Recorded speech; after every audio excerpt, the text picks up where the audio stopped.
But on the third attempt, I became even wiser. That's why whenever I fall, I fall forward. Yeah, whenever I fail forward. And then they asked me, what do you do on the third attempt? I bullshitted the side of teacher. I bullshitted the side of accountant. And I told them, I'm a consultant. They looked at themselves. I said, so one of them, someone courage and asked me, and what do consultants do? I told them, they are the people who take what you have, touch it up a bit, give it back to you and collect a lot of money. And they say, in that case, you can take her home. That was how I succeeded on the third attempt. So today, but in this matter, we are succeeding today. We are succeeding today. However, you know why we must succeed? Because this study is discussing something that has the key to success, to transformation, to development in Africa. And because we have not tapped, and something that, because Africa has not fully tapped into it, the development that access, the opportunities for development and growth has not been fully tapped. So today we are going to discuss with stakeholders, academics, practitioners, and the operators of micro, small, and medium-scale enterprises on digital transformation and maturity of micro, small, and medium-scale enterprises in Africa. You know, small, medium, and micro, small, medium-scale enterprises is important everywhere. But it's even far more important in Africa. Why? Because 44 million businesses in Africa are of this category. That means over 80%. And they provide over 80% of employment. So everybody who is getting money to chop, 8 out of every 10 is because of small, medium enterprises. And most of them anyway is even of micro. So the topic we are holding today is holding the key to transformation of Africa. Why? Because we are in a digital era. The biggest challenge of this category of businesses is access to finance, access to market. And these are things that digitalization or digital disruptions have provided a way that it can be done that can suddenly drastically transform what this category of businesses do. So, but you know, in our place, they say that when a masquerade is getting old, you know, when you see a young masquerade, it will carry cane. It will be jumping, chasing people around. But when a masquerade is getting old, it will be dropping the canes, and then it will be taking this fruit that that you used to entertain. So there are certain things I used to do when I was younger that I can't do now. But when a business is getting younger, it has to be transforming even better, because you have to service those that you are, except you serve those people that are your clients, they will go to another person. So we found a way to, as these businesses mature, they will also have to transform into what is needed at a particular time. However, there are people who will help us to discuss this. I want to please invite to the table, to the high table, a person whose middle name I love so much. Her title is My Prayer. Her first name I like very well. Her last name reminds me of a great... of great profit. But her middle name, I'm in love with. Ladies and gentlemen, please let us invite our usher to the high table with an applause, great applause. Professor Chinonye Love Moses. Thank you.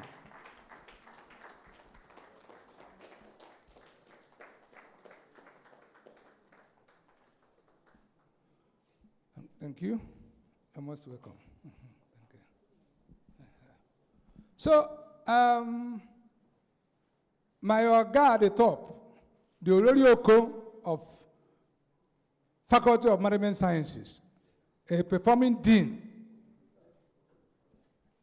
is here with us. Please, let us jam it for Professor A.A. Slimon. Thank you. The Olorioko.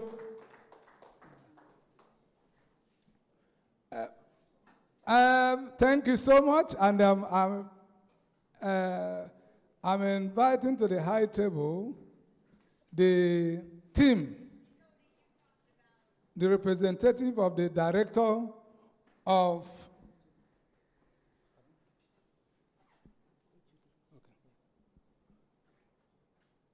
my permanent HOD is here, and the person of who is the host for today's event, in the person of Professor O.J. Otusanya. Please, thank you.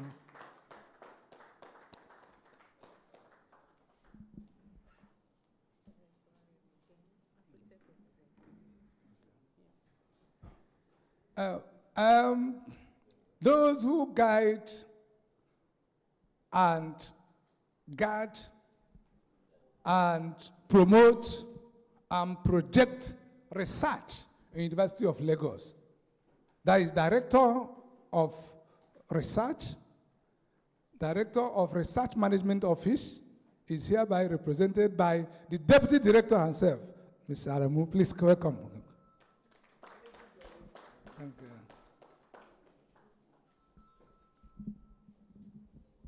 Thank you.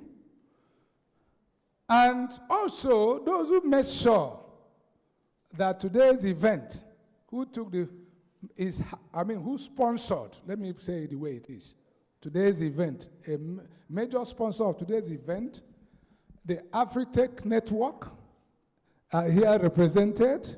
Please, can we please come, the representative of Edu-Tech network, please. Oh, that's not a small thing now. Thank you. Thank you so much. So let me also, remember the other time, I said that you don't ever call somebody a child when it comes to the sharing of the meat. That if you go to the bush, in those days when we were small, we go as a team to the bush. And when you catch any game, when you catch any any meat, when sharing it, you share according to age. But if the person who caught it is the smallest person, we still take first. That means you don't call a man or a person a child in the game, into the sharing of the game that he killed himself by himself. So in this place, we want to invite the author of the lead researcher for today, the husband, Mr. Obigbemi, please. Thank you so much. Thank you so much. Thank you so much. We appreciate your presence. We appreciate your presence. And we appreciate the support you are giving to our sister and our colleague. God bless you abundantly. So, ladies and gentlemen, we want to welcome our guys and our big friends who are coming now. Please, you are most welcome. We appreciate your presence. We know how today must be very busy, and we know how busy you could be and how busy Lagos roads are. For you to be here means that You love University of Lagos, you love Department of Accounting, you love research, and particularly the researchers, you respect them a lot. So we are most welcome. So I will also invite my own dear Lady Bam Bam, who is also joining me in anchoring to today's event. Lady Bam Bam, please come. Her name is Dr. Bamidele Oshinowo. Thank you. Good morning, ladies and gentlemen, and all protocols duly observed. Thank you so much for coming around to attend today's research dissemination event and engagement with stakeholders. And we hope that you would, be fully here with us and join in the conversation. It promises to be engaging and insightful, where we hope that you will be able to take things away, out into the industry, especially for the MSMEs. Thank you. Thank you so much. So now we will please ask the media team to play us the anthem so that we start formally. Thank you. UNILAG anthem and national anthem and then UNILAG anthem.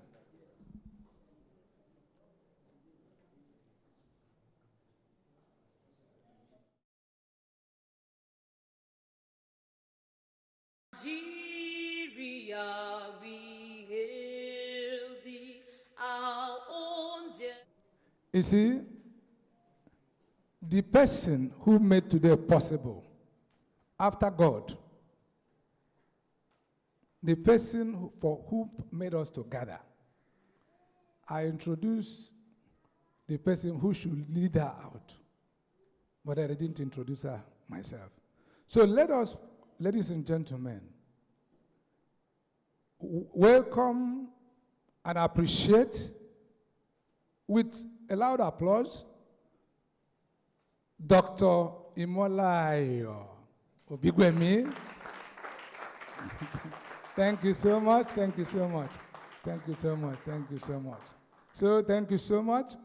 Thank you for the work you are doing and for the impact you are making. Your research is having good outcome and major impact, and it will continue to make impact. So thank you. Thank you very much, Dr. Okpala. Please, can we invite Dr. Redele, please, to give the opening prayer? Thank you, before the national anthem. Please, let's clap for him as he comes forward. Let's pray. Father, we thank you for this opportunity. We hand over this meeting into your hands. Take control. Make it a success. In Jesus' name we pray. Amen. Please, can we rise up for the national anthem?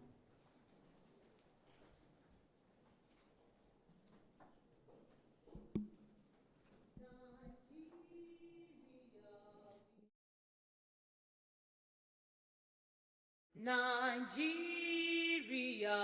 we hail thee, our tribe and tongue may differ, in brotherhood we stand.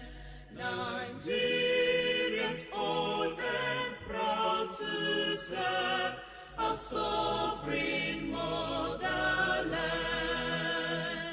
Our flag shall be a symbol that truth and justice reign.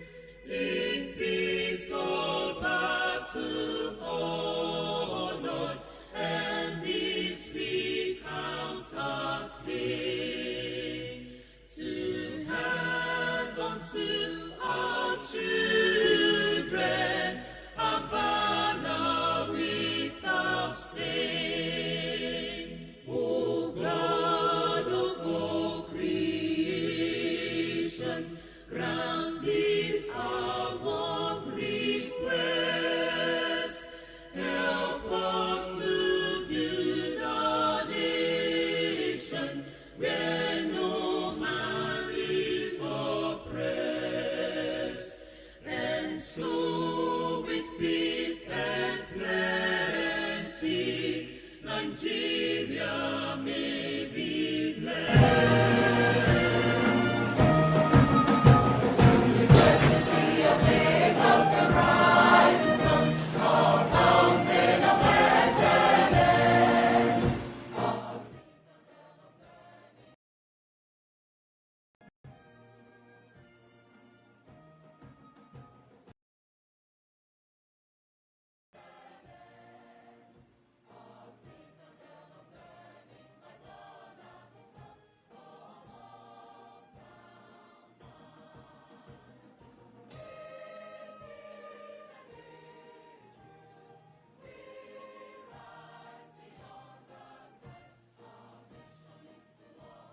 So we'll be inviting the representative of RMO office, the Research Management Office, to give the welcome address by our chief host for today, which is our VC Vice Chancellor, Professor Folashade Omushola. So, representative of RMO, thank you. Please, can we clap for her? Good morning, everyone. May I say that I'm not here representing the Vice Chancellor of the University of Lagos. I am here representing the Director of Research Management Office. So once again, I welcome you all to this august occasion. At the University of Lagos, we want our staff members to excel, especially in research. And one of the standpoints of academics is your ability to do research work. And that's what we promote at the Research and Management Office. We're here today because this is a stakeholders engagement by one of our principal investigators.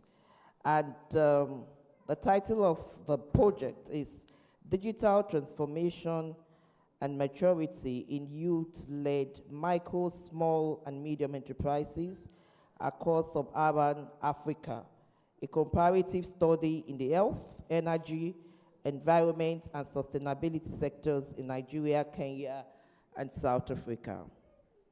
This is very apt in this present dispensation, because not only are we looking at youths who are the future of this great country and the future of Sub-Saharan Africa, we're also looking at the micro and the small and micro medium enterprises. Of course, if you are conversant with the policies in Sub-Saharan Africa, you will know that there's a large informal sector. And a lot of this informal sector are not captured in our policies. Neither have we been able to harness the potentials that they can actually give to the GDP and economic growth. So this is very relevant and very topical. And you know, this research team has gone further to look beyond that in terms of looking at health. Our life expectancy in Africa is very low. In Nigeria, for example, we just have about an average of 56, 57, which is quite low. And that shows that our youth die before they reach the very ripe age. The environment, of course, Sub-African is also known to be one of the greatest destroyers of the environment. And we can see that being very prominent in Nigeria. So we know that what this research is directed towards, of course, is one that is very engaging and will be very productive and very relevant, especially in these present times.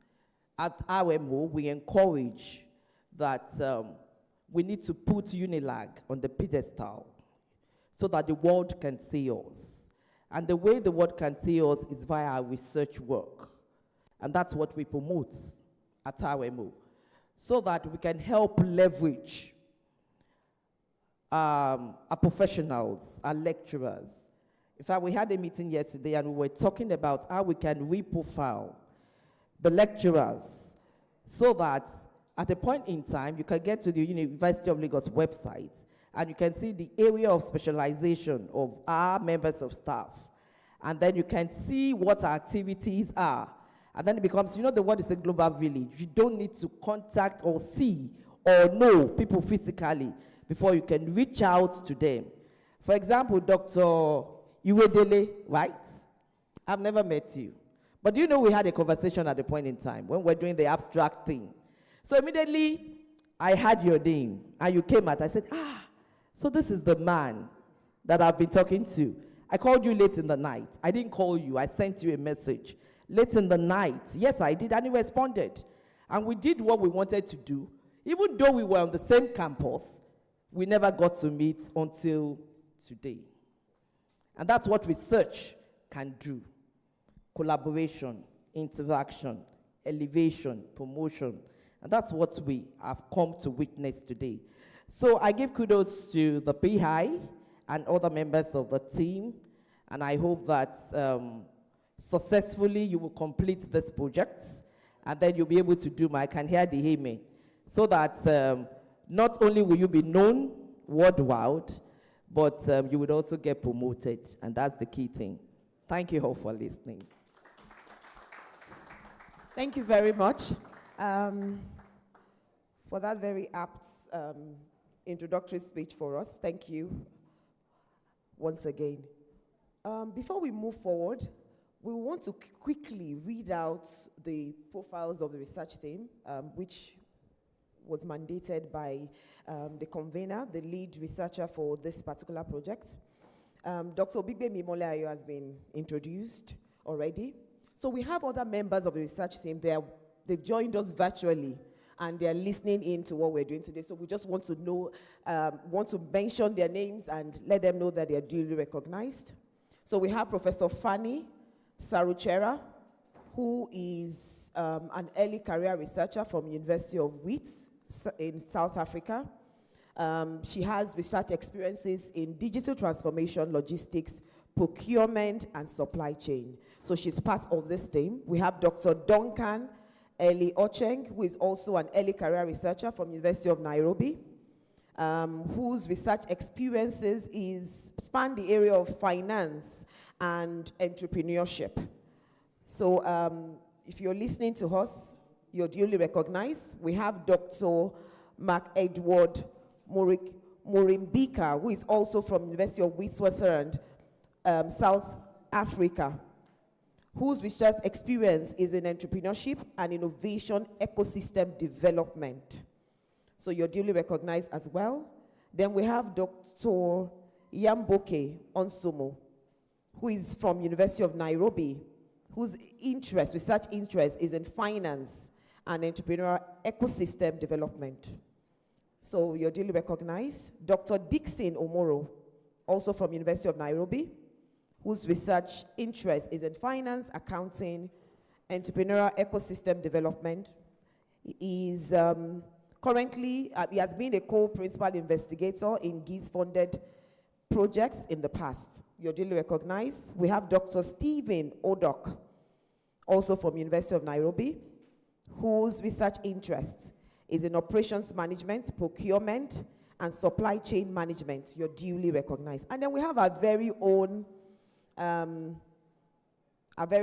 person who is a lead investigator on this particular project that we are, here to discuss today. Dr. Obigbemi Imoleayo Foyeke. Can we clap for her? She's the convener of today's event, alongside with the RMO office and of course with the Faculty of Management Sciences. She's a senior lecturer in Department of Accounting, Faculty of Management Sciences here, University of Lagos. She's a fellow of the Institute of Chartered Accountants of Nigeria. Her research contributions are quite impressive. If I start reading them out, we'll not leave here. She has publications in the areas of financial reporting, corporate governance, and small business financing. She's committed to mentoring young scholars beyond, the academia, and our focus is on raising generation of leaders in accounting and finance. So once again, join me in, because like Dr. Kola would always say, we must always recognize the person that has brought us here today. So join me in appreciating, applauding Dr. Obigbemi Imoleayo for today's, event. Well done to you once again. Yes, Dr. Kola. Please let us also welcome Professor Ibrahim. Please, Professor Ibrahim is also one of the sponsors of today's event. Please, kindly come to the high table. Okay, stand to be recognized first. Thank you. Thank you.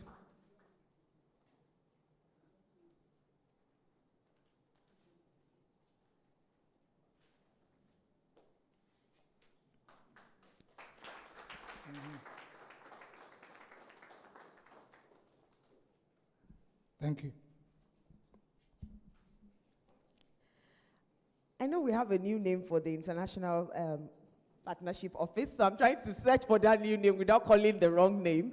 But, is also very key in when we're collaborating with international partners. So is, like Dr. Pala said, a key person, because you can see that research team is quite robust, having collaborators from South Africa, from Kenya, and of course, our very own great Nigeria. So thank you once again, Professor Ibrahim. Thank you for being here. So we're going to have our welcome address, opening remark rather, by the host of today's event, the youngest professor in the entire universe, and the dean of the Faculty of Management Sciences. Don't mind the white beard or the white hair. He's the youngest professor I've ever met. So let's welcome Professor A.A. Sulaiman. You forgot to mention, and the youth leader. The youth leader. Thank you very much. Well, on behalf of the university management, I would like to welcome all of us to this occasion. And I'll quickly also mention that I'm very proud of the Department of Accounting, one of the 5 departments in my faculty. Well, we have 5 departments in my faculty. We have mentioned accounting. We have actuarial science and insurance. We have business administration. We have finance. We have employment relations and human resources management. But in this kind of program that we are holding, which should be the second during my tenure as the CEO of the faculty. This will be the second kind of a program that is bringing our faculty, not only our faculty, the university, into big, limelight. And that's why I'm saying I'm very proud of the Department of Accounting. The first one held some few months ago, and the principal investigator. But when you hear investigator, I used to think it's this police people and the rest of it. So the principal investigator then was Dr. Obo, who is here. So a male. And now we have a female, who is also a principal investigator now. Dr. Imale Ayo Obigbemi, I'm very proud of you. By God's grace, you will fall into the professorial cadre in the next few months. The process is so you are almost there. So I'm very proud of you, and I'm willing to hear more on what you have done so far, and that's why my speech will be extremely, brief. Thank you and welcome to this program.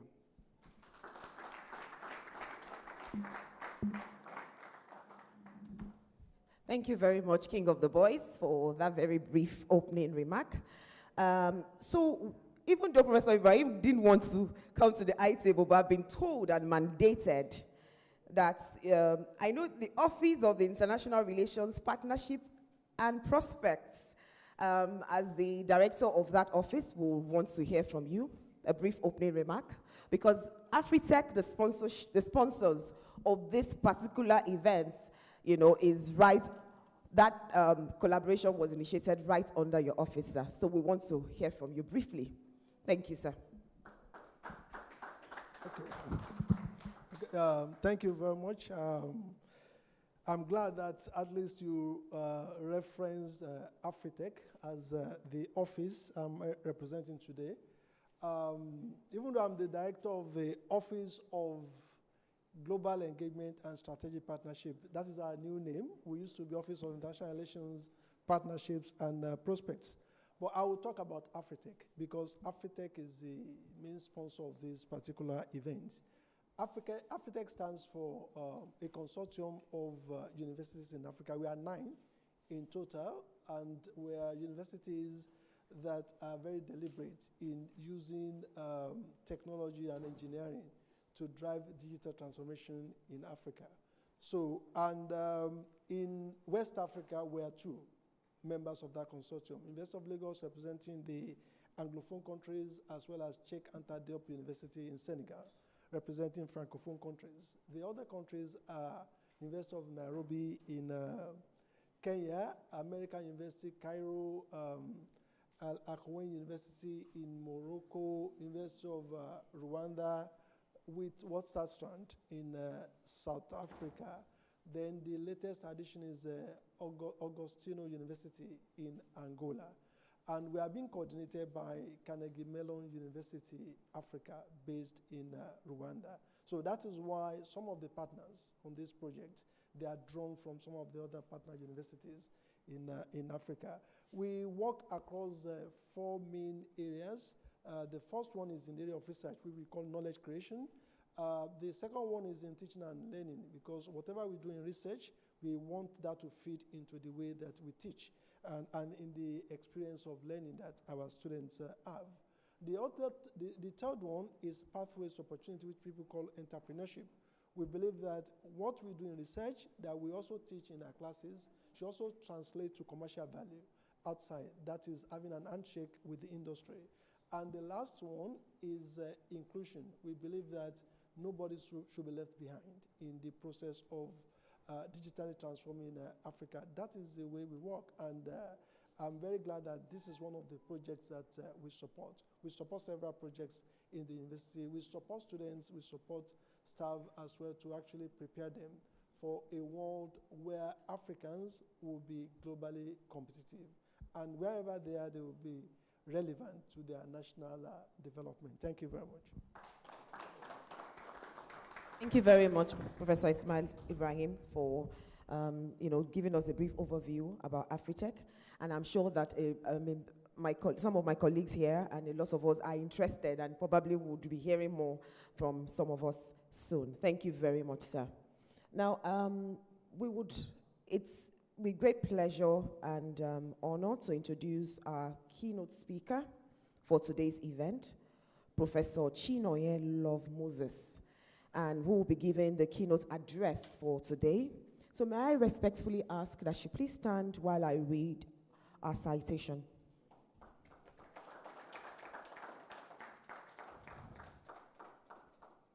Professor Chinoye Love Moses is a renowned academic and expert in entrepreneurship, social entrepreneurship, research methodology, creativity, innovation, agropreneurship, international management, and small business development. She also has interests in organizational behavior and consumer behavior. She's a member of the Nigeria Institute of Management, the Academy of Management of Nigeria, the Institute of Management Consultants, and the Association of Social Entrepreneurship in South Africa. Our academic journey ranges from accounting, a degree in accounting from University of Jos, Masters of Business Administration, also from University of Jos, Masters in Management, University of Lagos, and PhD in Business Administration from Covenant University. Professor Moses has held various academic positions at the alma mater, University of Jos, Plateau State Polytechnic, Delta State University, Lagos State University, and Covenant University. She joined Covenant University in September 2003, rising through the ranks of Lecturer 2 to Lecturer 1, and up to where she is right now, a full chair in 2017. She has served as the director of the Center for Entrepreneurial Development Studies and has been active in various academic committees. She has acted both as external assessor and examiner for various universities in Nigeria, both private and public universities, a few Lagos State University, University of Benin, Babcock, Crayford University, and Anchor University. She's published widely, both in local and international journals, and written several books with focus areas in entrepreneurship, innovation, and strategic management. She has acted as mentors to various students, graduated over 100 undergraduate students, 30 master's students, 20 PhD students. I expect us to, clap for her at this point. Mentoring scholars up to the, various scholars who are working in various parts of the world today. She is deeply engaged in social and community initiatives. For example, she is a member of the Rotary Club of Nigeria, Red Cross Society of Nigeria, and several other associations in the East. She is currently a council member of the Federal University of Medicine and Medical Sciences, Abeokuta. She's a board member of Covenant Microfinance, Kenaland. She's a coordinator of the Royal Image Foundation and Commissioner for Entrepreneurship, Skill Acquisition, and Social Responsibilities, Imo State. Professor Moses is a member of the editorial team for the Covenant Journal of Entrepreneurship at Covenant University, and our expertise and scholarship and contributions to the academia and society are well respected. Ladies and gentlemen, please join me in warmly welcoming our keynote speaker for today's event, Professor Chinoye Love Moses. Thank you.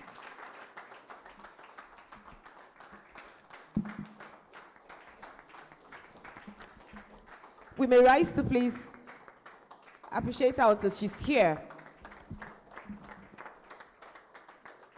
Thank you for coming, ma. Thank you so much, Mrs. M.E.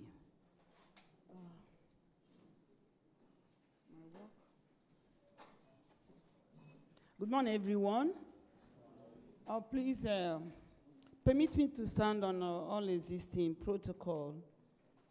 I was overwhelmed and delighted when I was informed that I will be a keynote speaker in this event.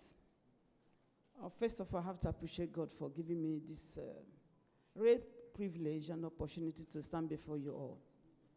And also, I have to appreciate the management of this wonderful university that happened to be my second alma mater. And also, I want to appreciate the organizers of this research work, being led by my daughter, Mrs. Obivemi. I usually call her Sister Aunt Ayo. So all the protocol be observed. I have, I don't know. Yes.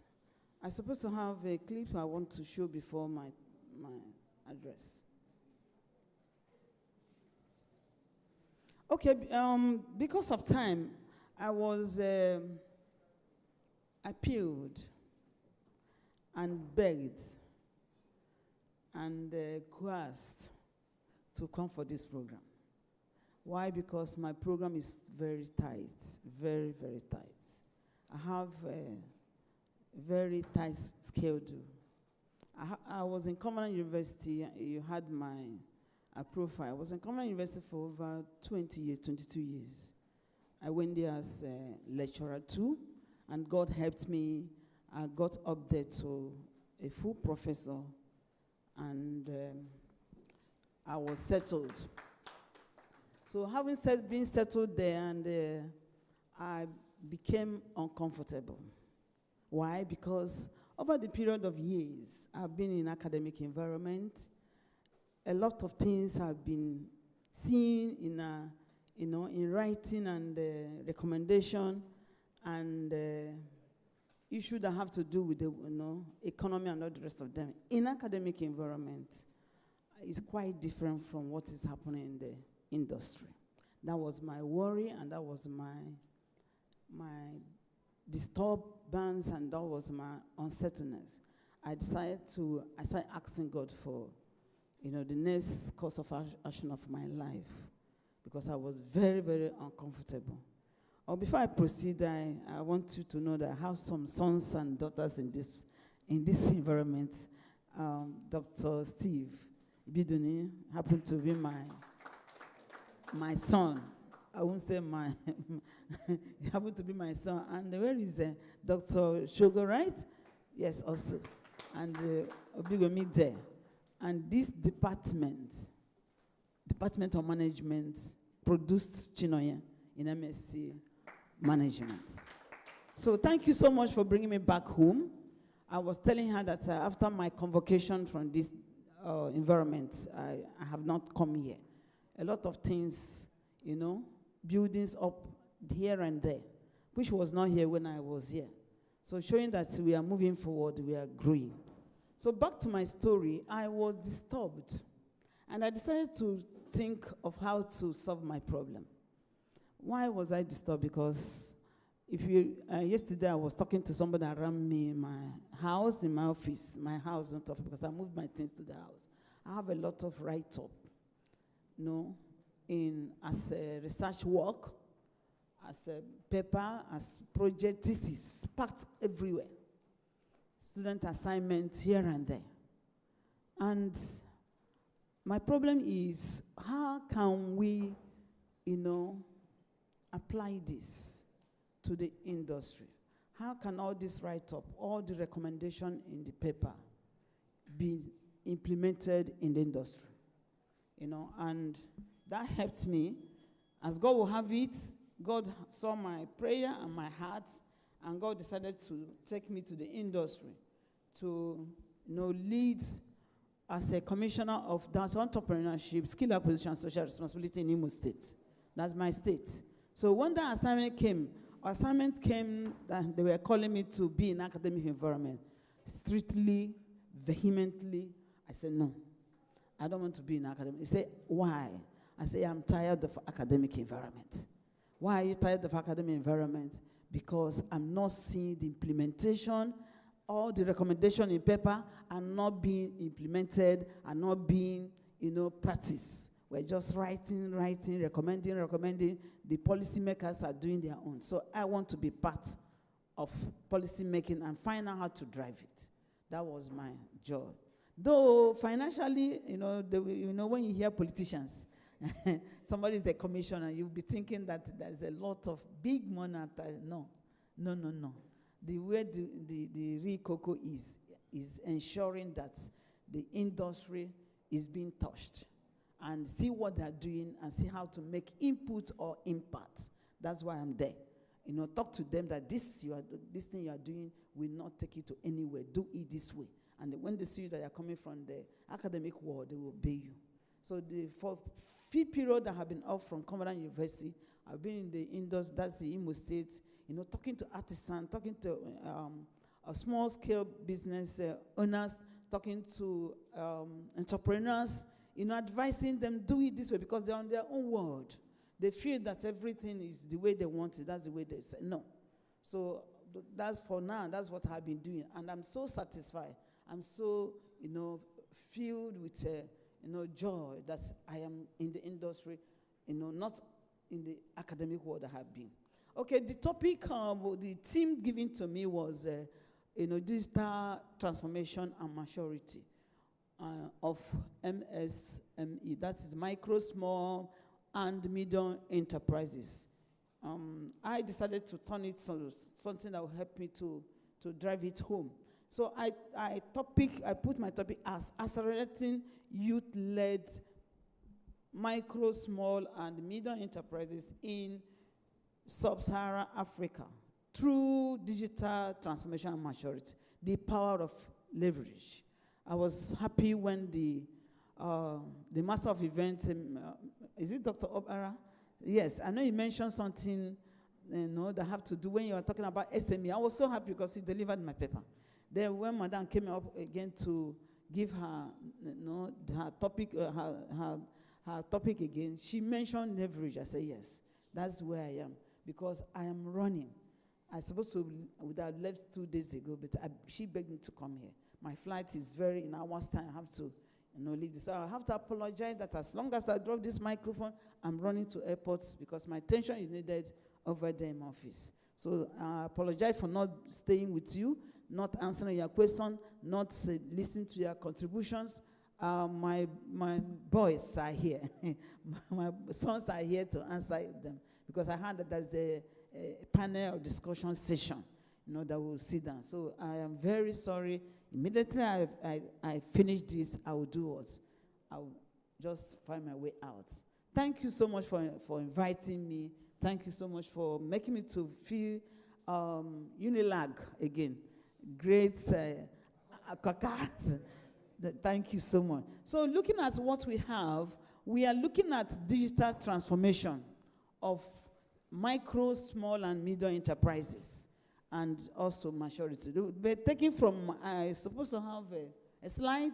I have a capture that's a picture that's supposed to be shown before I talk. And I asked my daughter, Ayo, he said, yes, they are going to show it. I don't know. So we can run through it. The picture I have there is the robots. I watched it and I was so excited. I was so, amazed, but was afraid of sub-Saharan Africa. I kept it in my diary and I said, when she invited me, I said, yes, this is an opportunity to maybe people that have not, it's in social media there, people that have not seen it, how wish they can see it. You are begging me to wait. Okay, so before they come, maybe we'll watch it at the end. When we talk about SMEs, my interest in SMEs started when I was doing my MBA in Unijos. And during our research period, I encountered SME, and I saw a lot of potential in this, this sector of the economy, highly loaded with several and many promises that will help this economy of Nigeria or Sub-Sahara to do what? To improve or to change, in terms of their productivity and also in terms of everything that have to do with them. Because they contribute more than 80% of Nigeria or Sub-Sahara GDP and GNI and all the rest of them. And when I saw it, I was so excited because a lot of people are there, over 80%. They give employment, they also, help the government to develop and other things. However, problems, challenges that surround them. Because of these challenges I saw that surround them, in terms of access to funding, in terms of access to markets, instability in the infrastructural issues, then restriction to, reach the markets and other things that have to do with their structure and technological issues, I was encouraged to be part of them. So my motivation to join SME research work is out of passion. That these people that have a lot of potential and being crowded with a lot of youth, majority of them are young, below 30, 45, and they're having a lot of challenges surrounding them. As a young researcher, I decided to voluntarily join to find out how to solve their problem, to find out how to reach the government, to find out how to, deliver them kind of. So my interest in SME was from the challenges surrounding them, and these challenges in those days were so enormous before the issue of digitalization came in, was so much. And my battle is these people that have potential, that can help this economy to develop. What can we do to save them? What can we do to deliver them? And as God will have it, digital, technology came in. So when the issue of digital technology came in, we are looking at digitalization as a tool that can help these ones to do what? To solve their problem in terms of all the areas that concern them. In marketing, in production, in quality assurance, in finance, that technology has come to stay. And that my joy came that solutions have come to the micro, small, and medium enterprises. As God will have it, that they can now use the tools of technology to deliver. However, we're looking at that digital transformation.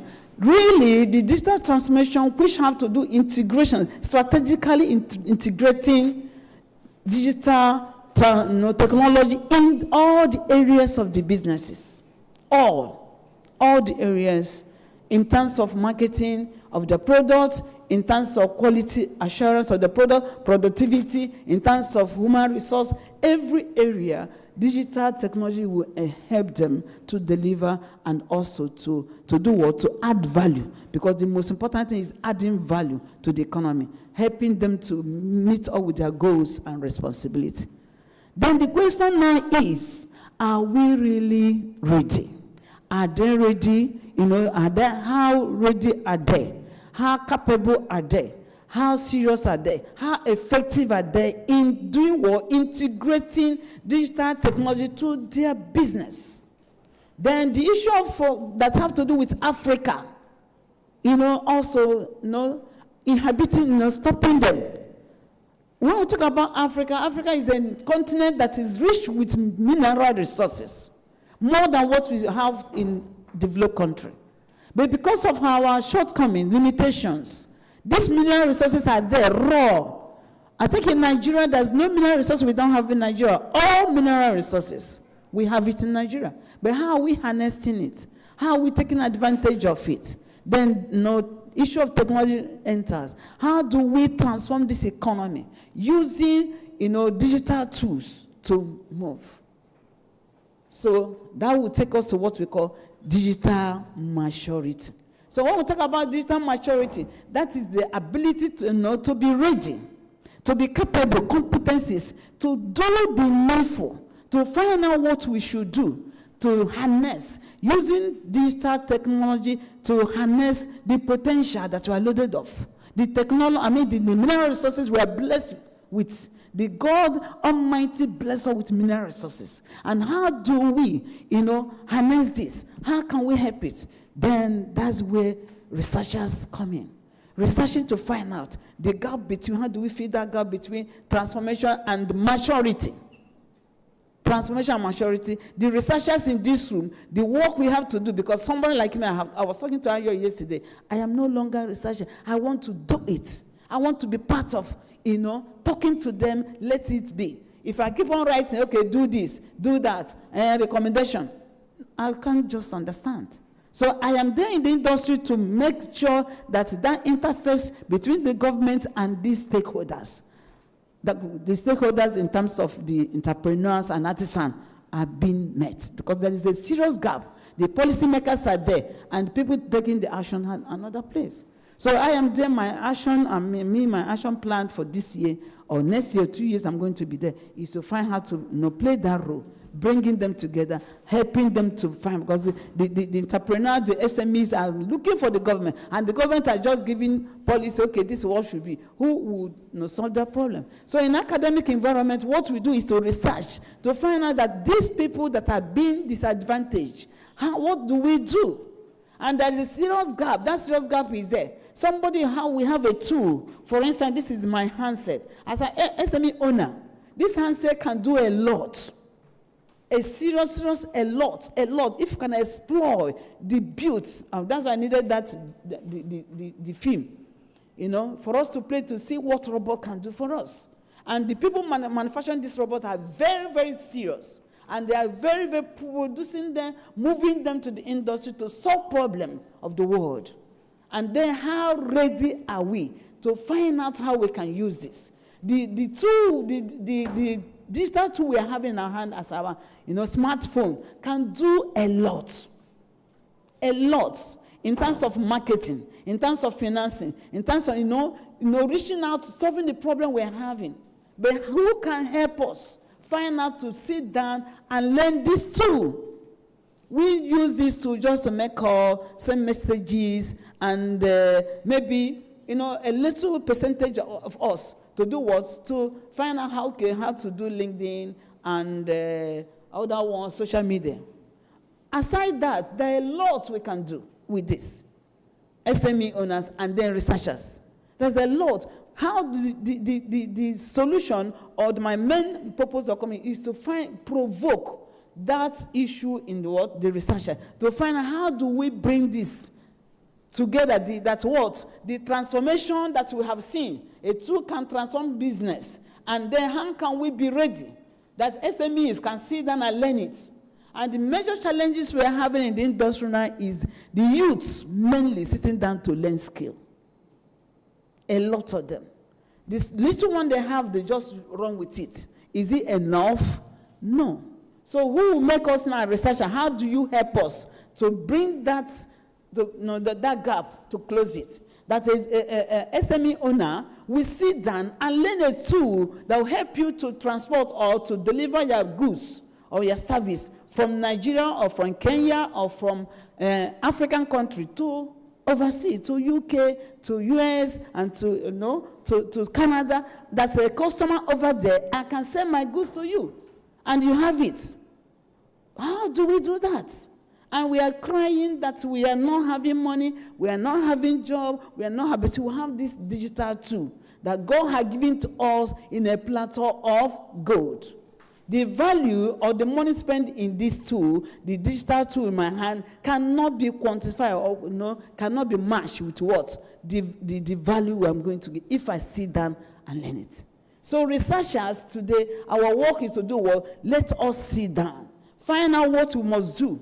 To talk to SME owners, to talk to our youth, to sit down and acquire this digital tool or the skill.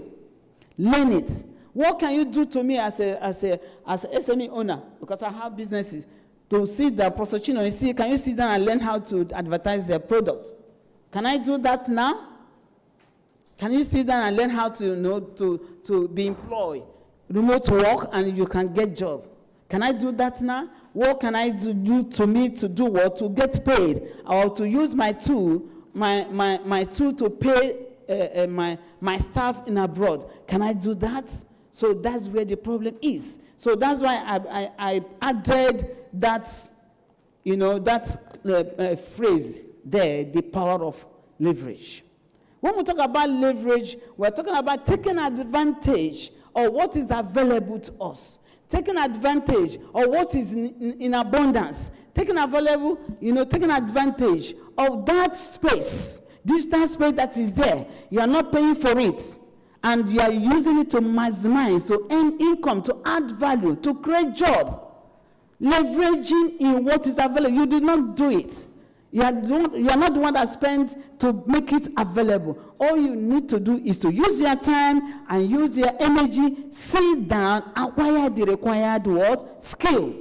So researchers, their work is, how do you make this youth or the entrepreneurs or the artisans to sit down, to be willing to do what? To take advantage of what is available. So that's the area of research I'm doing what? I'm advocating. What do we do to them to sit down? Because left for them, the little one they know is enough. Maybe using, Bluetooth, put it on the ear, and answer is enough. Will you decide to sit down to learn the technicality of that production of Bluetooth and other ones? So the problem we have in our problem statement is to find out what do we do to make them to be willing to learn the digital skill available in order to enhance productivity, in order to create job, in order to add value, in order to be an innovator. So that is where the problem is.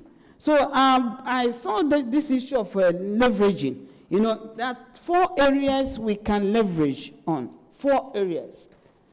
As an entrepreneur, or as a artisan, or as a researcher, you can promote it. One of them, look at when we talk about market leverage. When we talk about market leverage, you see, using that digital tool, which is the smartphone in your hand, to do what will that will help you to promote your business, is with social media.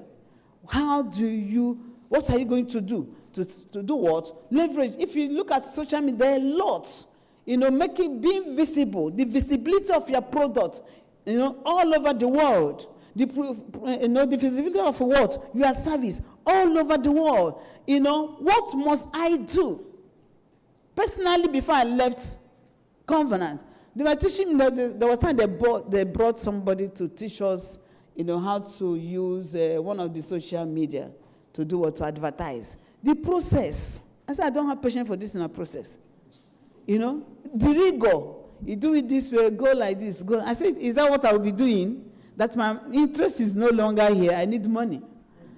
They say, sit down, sure you want to learn. I say, yes, but press this button, go like this, bring in, create an account. They said there's one I call it, WhatsApp account, this account. I said, I don't have that pen, Maybe my son will do it.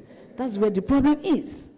So making them to be willing. So the ability, if we can do it through our research work made them to be willing to sit down, because if they're able to learn it, it's going to help them. So another area is operational leverage.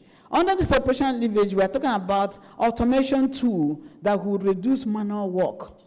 If you watch that robot picture I brought, you can see how those robots, technologies that have produced robots can do everything in a business. The operating system of business will just be handled. They can carry this, they will serve you. After serving you, they will pour it in a cup. After pouring in the cup, you finish, they will come and take it. And after that, they will work, just everything they can do it. So where is the human factor? Where is the employee there? They have removed that segment. And they can do everything. The one that wanted me now, they have put system in this robot that the robot can marry. Somebody will come and kiss robots and have the feeling. Someone will take robots home and remove robots. Somebody, the one I watched again, I watched another one that robots carry the baby and deliver the baby. The only thing that I have not been able to do is waking up somebody that died with a robot. And the person, that's the way God have stopped them. Everything. They have brought to bat. They do everything. They welcome you. They'll sit you down. They'll carry your seat. Everything. So how do we mash up as Africans? What do we do as researchers to meet up?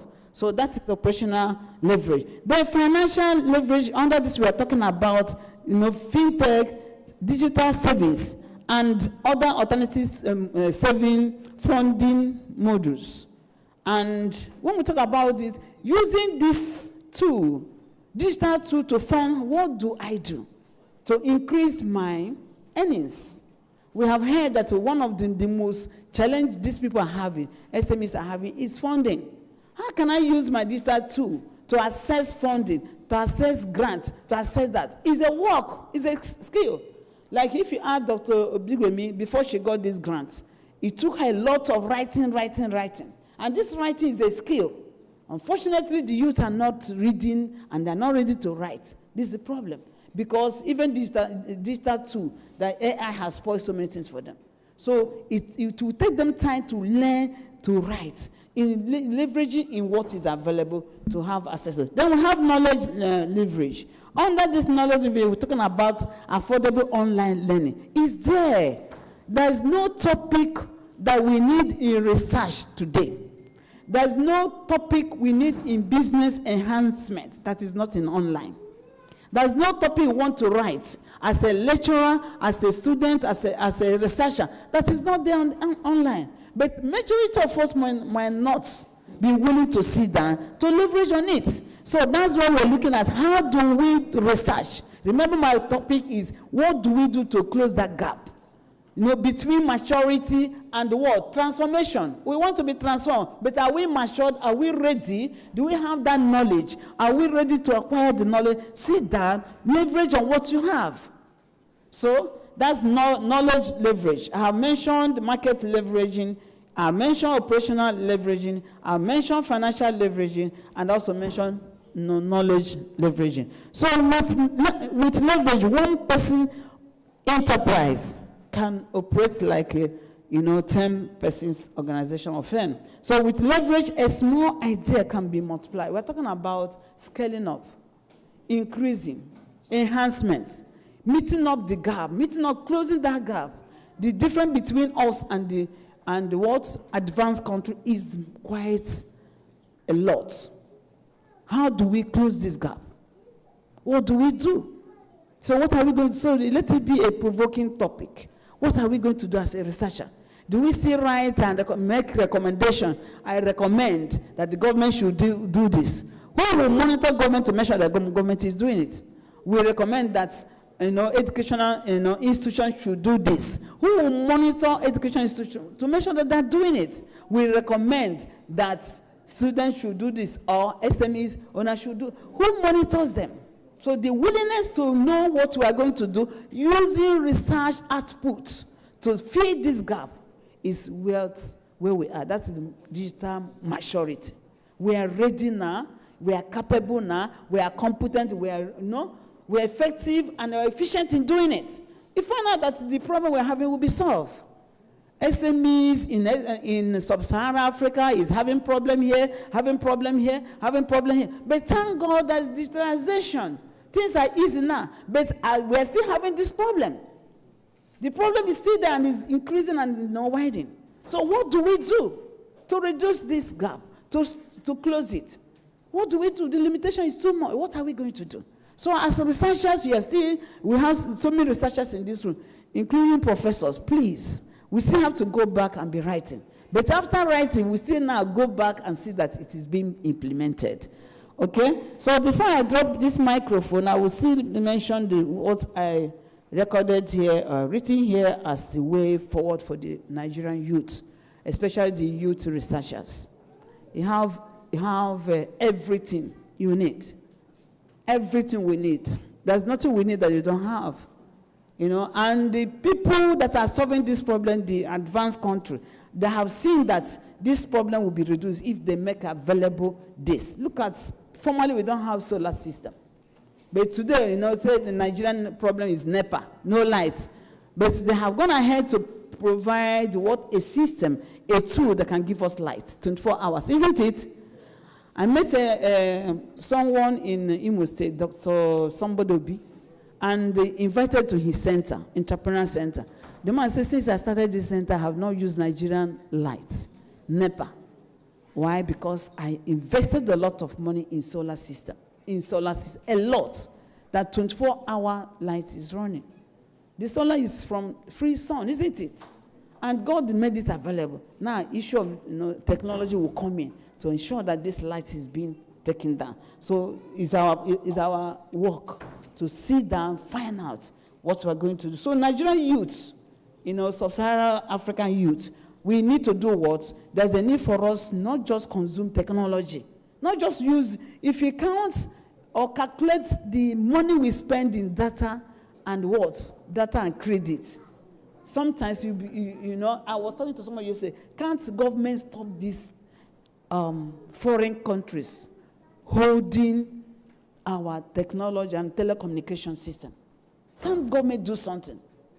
We have Glow, that is by Adenuga, right? That came in. I thought they would have competed with them and crash it. I don't know what happened. Which means the government is compromising. Something is wrong somewhere. And the way the energy, the credits is burning, the data is burning, is amazing, overwhelming. So what are we going to do?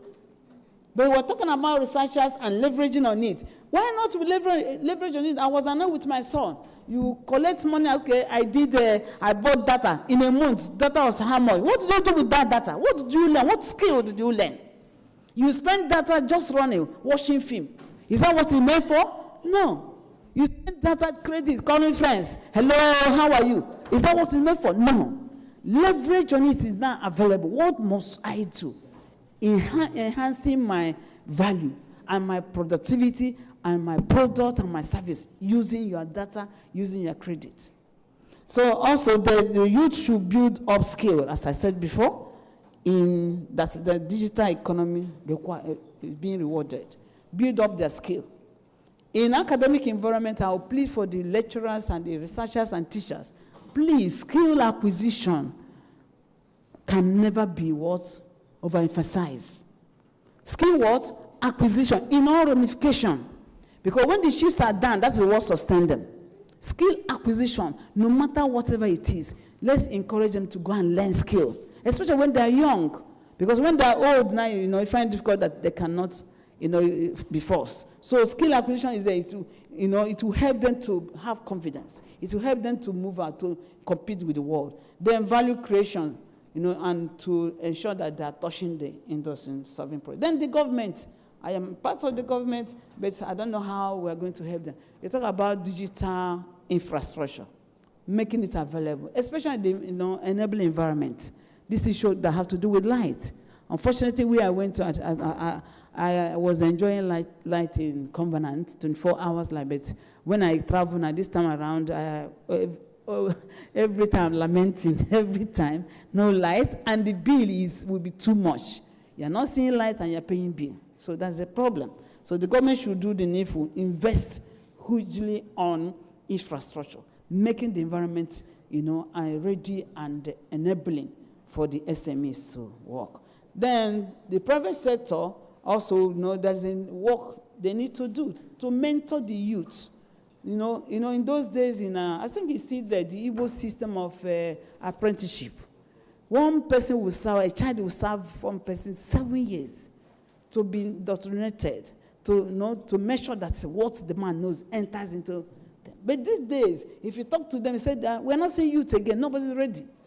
Because they are assuming what does not exist. When they jump out to the town, they will get money, and it does not work that way. So we still encourage the private sector to do what? To continue helping them, supporting them, and issue of mentorship, very, very important.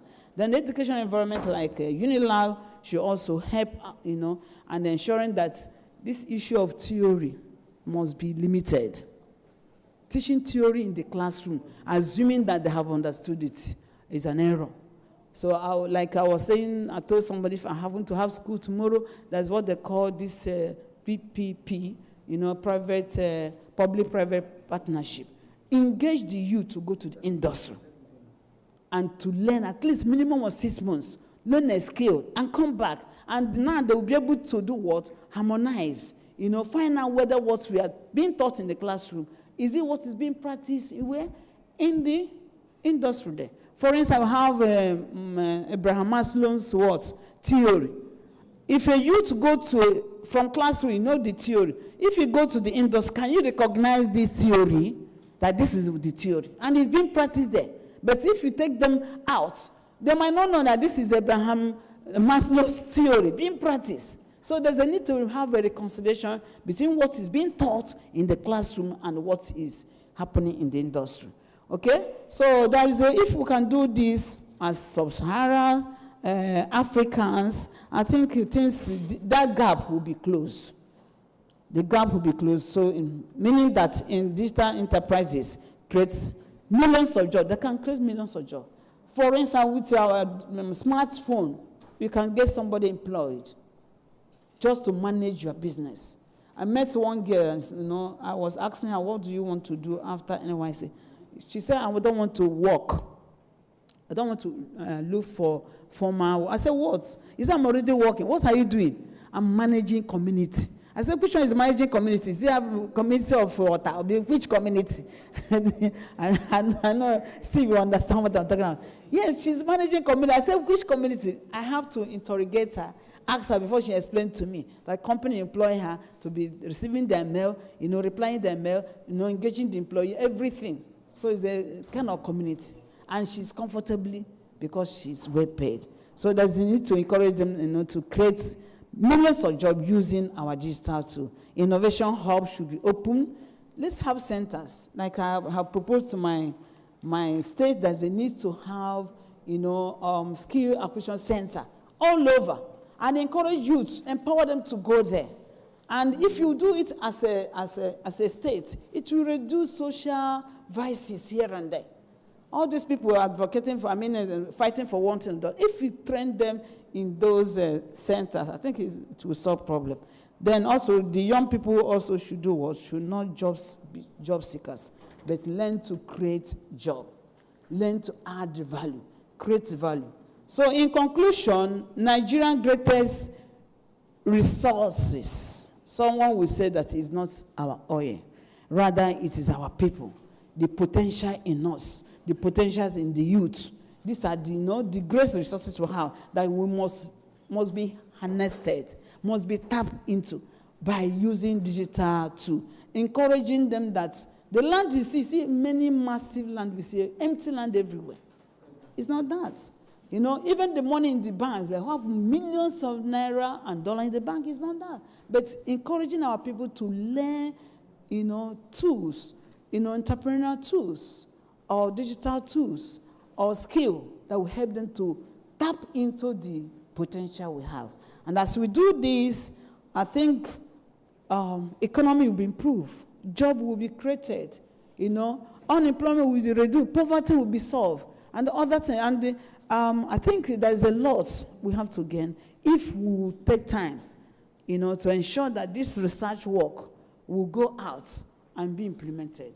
I think Nigeria will be better. I want to appreciate again the organizers of this research work, making me to visit this my alma mater again and see my friends again. Thank you so much for inviting me. Thank you so much for being here for me. And I wish you, successful deliberation on the topic. God bless you. Thank you, sirs. So as I said before, please permit me to disappear from here. God bless you.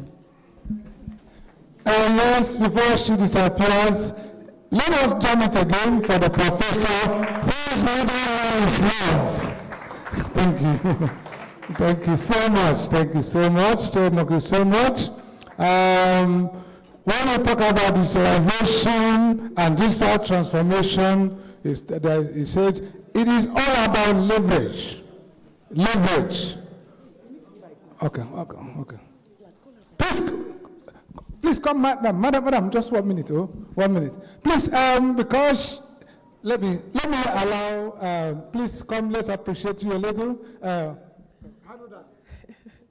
Thank you very much, Honorable Commissioner Ma, and our keynote speaker for today. We need to appreciate you for what you've done. Thank you so much, Ma. We'll be inviting the co-host of today's event, the head of Department of Accounting, Faculty of Management Sciences, University of Lagos, Professor Julius Otusaya, to please come and present their word to our keynote speaker for today. Thank you, sir.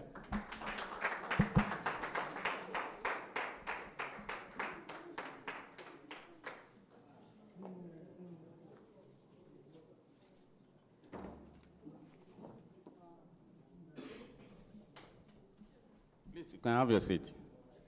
So on behalf of the team investigating issues around digital transformation and the maturity in youth-led micro, small, and medium enterprises in sub-Saharan Africa, led by Dr. Imolayo Bigbemi, would like to appreciate your presence for the thought-provoking lecture that you have delivered to stimulate our discussion today. We want to say thank you, Ma, for coming and for the presentation. Thank you very much, Ma.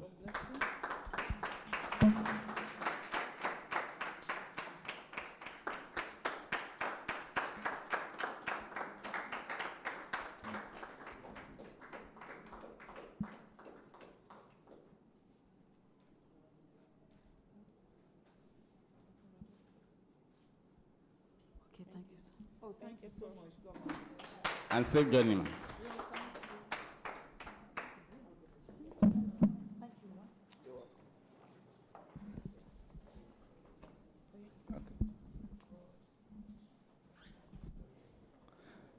Thank you so much again. As we thank you for your time. Well,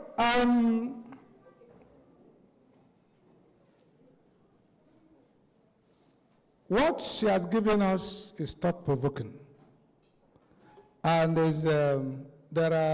while waiting for the team that we unpack all she has said, I just want to he said that it's all about leverage, financial leverage.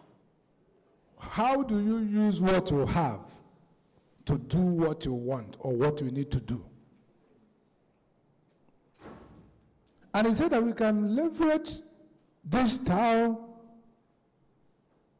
disruptions, if I may call it so, or digital tools to have financial leverage. Market, operations, knowledge. Because technology can make you have access to finances that you ordinarily will not. The fintechs of this world.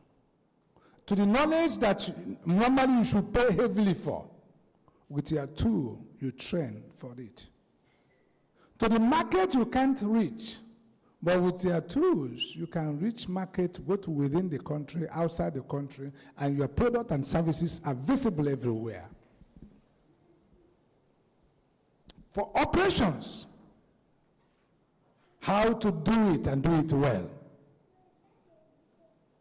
However, she said, the problem is, how do we get these people to sit down and learn these tools? Digital literacy is still limited in Africa. Limited, then, so we need to, how do we persuade them? So that these tools we have is not just for watching films, not just for putting, chatting in groups and all that. That the tools, the digital tools we have in our hands, in our laptops, in our smartphones, can lift us from where we are to a place we never imagined we'd get to. That the business of researchers and people like us is how to persuade our youths that these things can give us this leverage. And he also talked about that, look, we are going to play that role, researchers also. We cannot think that it is too late. There are some of us who may think that, look, it is too late for us. We cannot, but we know that we need to bend down and read these things. Also, he talked about, look, in academics, with one that can concern us, that sometimes we teach theory, how it ought to be done, how things are theorized, but then, that there is need for us to bring in experiential learning into our curriculum. Experiential learning. Institution by not only that you know how, the theories behind these things, but also you see it, those theories in practice. He says, if he makes an example of Maslow's theory, do we recognize it when we see it in practice? If we talk about accounting and auditing or financial reporting and all that, do we understand it when we see it in practice? That means the only way we can understand it is when you relate with practice. And therefore, it is important to help our students to get that practice so that they will begin to see the connection between the theory and what is actually practiced in the field. But sometimes we also look, a university like University of Lagos should even go beyond just theory and practice. We should also embrace reflective learning. Reflective learning is that a situation whereby you can also say, what is even the problem is is this the best possible way to do it and all that, so that you can actually also disrupt what is being done. It's only somebody who is already have been taught or have been acquired the reflective learning that can also disrupt what is happening so that there will be progress. Just knowing how it is being practiced today is not enough for a university. Not just knowing the theory is not enough, even for the practitioner. So his thought was also saying, look, for this transformation, we will also the theory, the practice of it, and also the reflective, also the issue of reflective learning. He talked about also trying to, that government and the university and everybody should work towards skill acquisition, value creation. And in all this, there is space for mentoring. So I think it is not my business to unpack this. It's just my business to remind us some of the things she has said, so that those who will unpack it for you. I think at that stage I will invite my dear sister, Lady Bam Bam of Africa, to come and invite those who will unpack this.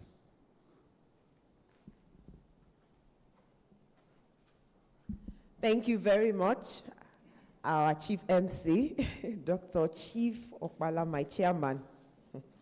But before we call on the panelists for the discussion of this afternoon, it's my great pleasure to invite the lead investigator of this project, who wants to present to us some parts of the report of this particular project. I've already read a citation earlier on, so ladies and gentlemen, distinguished guests, please join me in welcoming Dr. Imoleayo Obigbeni.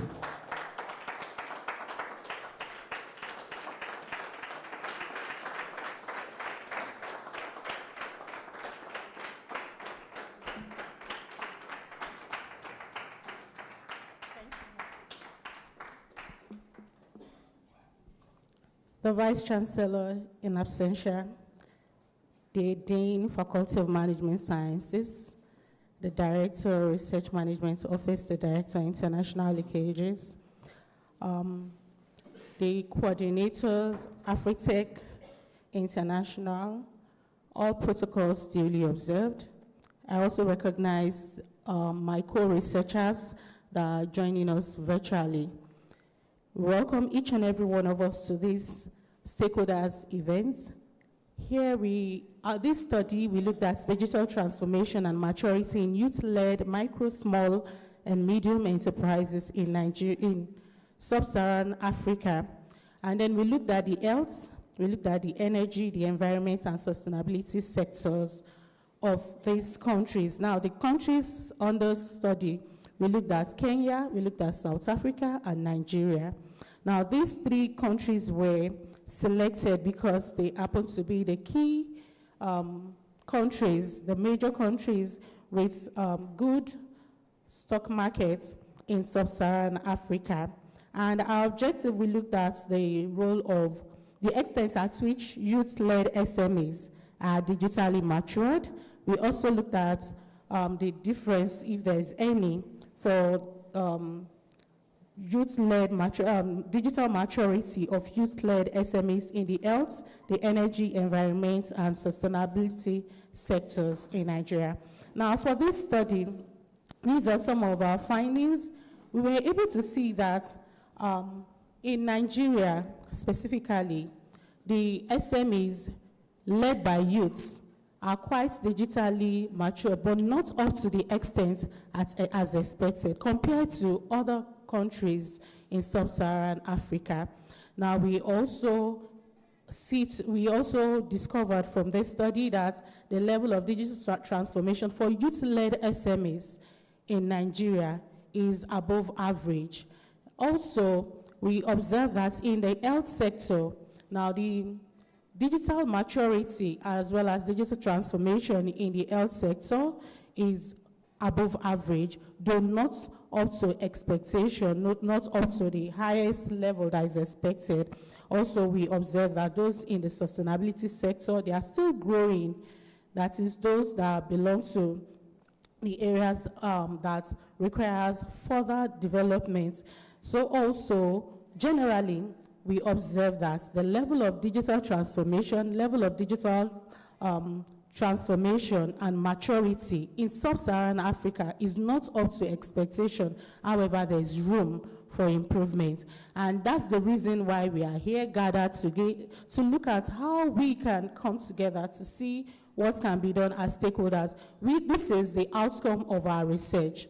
Now we are coming together to deliberate, to see what can be done, looking at it from the public analyst perspective, looking at it from the economist perspective, looking at it from the accountant's perspective, as well as the perspective of the entrepreneurs. And we want to say thank you for coming. We look forward to having a very robust engagement in this activity. Thank you. We welcome you all.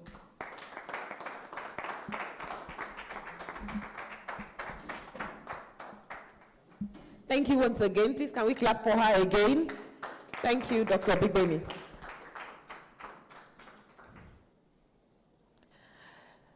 Now we're going to one of the meaty parts of this particular event, which is the panel discussion.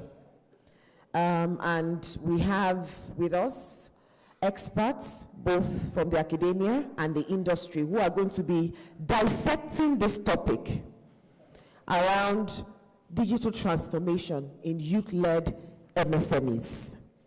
So I would want to respectfully ask the members of the I-Table to join the audience. By the way, please clap for them, they've been really good. Thank you, sir and ma'am. In no particular order, I will be inviting the discussants for today's event, who will be looking at the topic around digital transformation in youth-led micro, small, and medium-scale enterprises in sub-Saharan Africa. So the first person that I will be calling to sit on this elevated seat this afternoon is Dr. Ayodotu Stephen Ibiduni. And as he's walking down, I'll be reading a citation. Dr. Edu-Tech Stephen Ibiduni is an associate professor of strategic management and entrepreneurship and the head of innovation, entrepreneurship and entrepreneurship program at James Hope University, Lagos, Nigeria. His research spans the intersection of strategic management and entrepreneurship practices, particularly in developing economies. He has contributed over 130 articles, book chapters, conference papers, published in internationally recognized journals. I'll mention just a few: Journal of African Business, Journal of Workplace Learning, Technology Forecasting and Social Change, and Journal of Technology Transfer. He is the associate editor of RAE, which is registered, is a Brazilian journal. I might not be able to, but RAE is popular, is well known, especially in our field of management. And he has served as guest editors for journals including the International Journal of Business and Globalization. Dr. Ibiduni holds membership in several prestigious associations, including Fellow of the Chartered Association of Administration, CIA, Nigerian Institute of Management, and the Institute of Strategic Management of Nigeria. Is the pioneer director of the International Center for Policy Research and Industry Linkages, and also serves as a chairman of the International Conference on Africa's Sustainable Development. He is a member of MSME cohort of the Nigerian Economic Summit Group and continues to lead industry-related projects that strengthens both quality of his research and his impact on teaching. Please, can you stand, Professor Doctor? Yes, he's an associate professor. So please join us to welcome him to this panel discussion this afternoon. Thank you for coming, Dr. Ibiduni. Yes, and then we'll be calling on Mr. Lucius Samuel Okwade, one of our industry participants this afternoon. Please, can you rise as we read the citation? Mr. Lucius Samuel Okwade is a seasoned professional. He's a thought leader in accounting, finance, taxation, operations management, and also public affairs analysis. He began his tertiary education at the Lagos State Polytechnic in Solo, where he earned his HND in business administration and management with upper credit, and he proceeded to Andrej North American University, Benin Republic, obtaining a BSc in accounting, second class upper, and later completed an MBA in finance at Ahmadu Bello University in 2020. He has recently completed a PGD in Public Relations and Advertising at the Nigerian Institute of Journalism. He has professional qualifications in brethren from Chartered Institute of Taxation, where he's a fellow, and also the Institute of Chartered Accountants of Nigeria.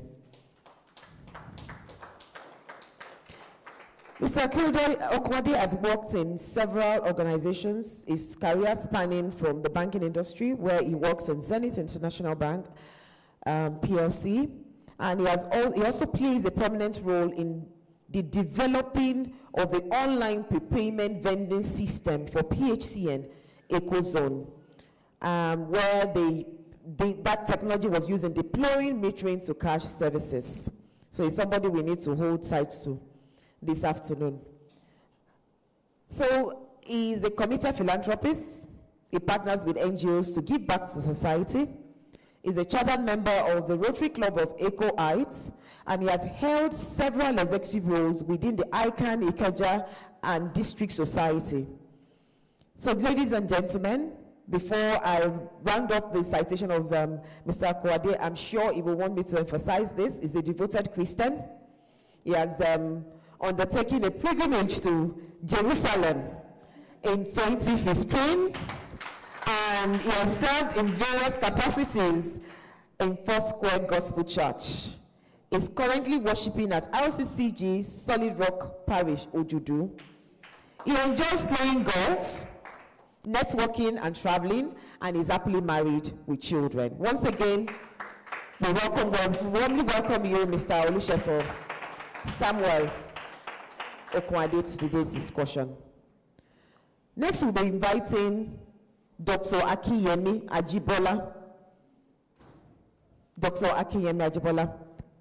Please keep coming down as we read your citation. He's a senior lecturer in economics at Bells University of Technology, Nigeria.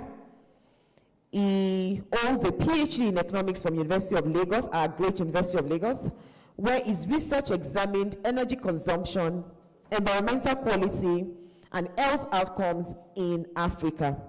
His work contributed significantly to policy-oriented discussions on sustainable development, digital transformations, and the growth of MSMEs in sub-Saharan Africa.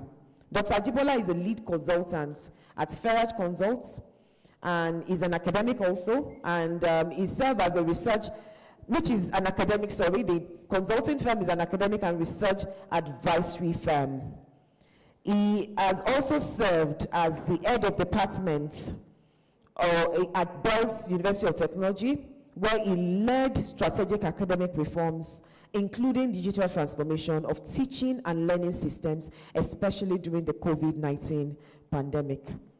So beyond teaching and research, Dr. Ajibola contributes to institutional governance as a member of the University Budget Committee and the University Appeal Committee.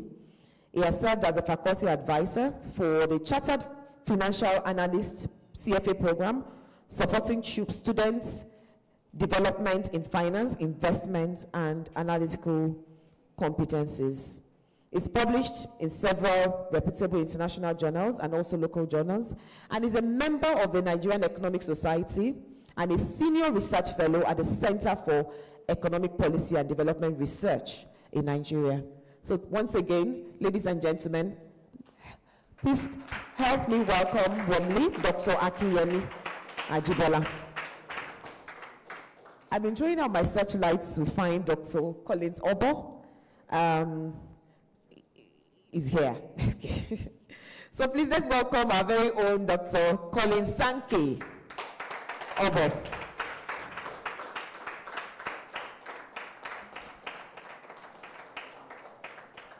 Dr. Obo is a strong academic whose focus on fraud theory, analysis, and ethics is well established. He is published in several journals focusing on the study of ethical decision-making, governance, corporate governance, and fraud prevention, particularly within emerging economies. He's a senior lecturer in the Department of Accounting, University of Lagos. He currently serves as the Deputy Coordinator 2 for the MBA program in the Faculty of Management Sciences. He earned both his MSc and PhD degrees in accounting from the University of Lagos, and he is strongly committed to advancing research in ethics and financial integrity. He is a recipient of the prestigious Chevening Scholarship from the UK government and a research fellow of the Association of Commonwealth Universities, ACU. He is an associate chartered accountant, ACA, and an active member of the audits, investigations, and forensic accounting at the accounting faculty of ICANN.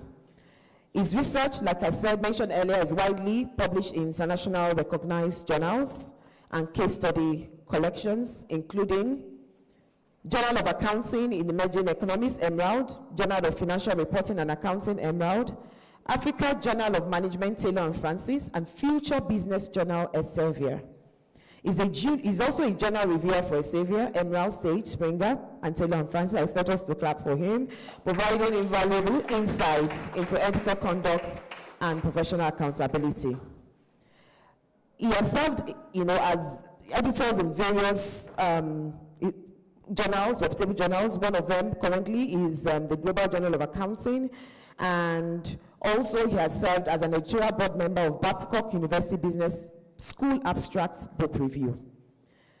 Dr. Obo, also, we want me to emphasize this, is deeply committed to mentorship, integrity, and excellence, translating research findings into scalable anti-fraud models and ethical frameworks.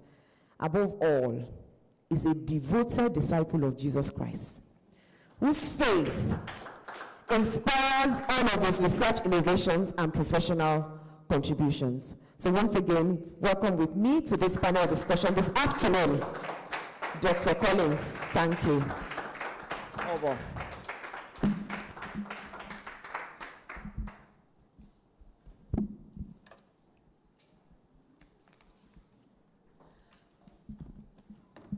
My name is Dr. Bamidele.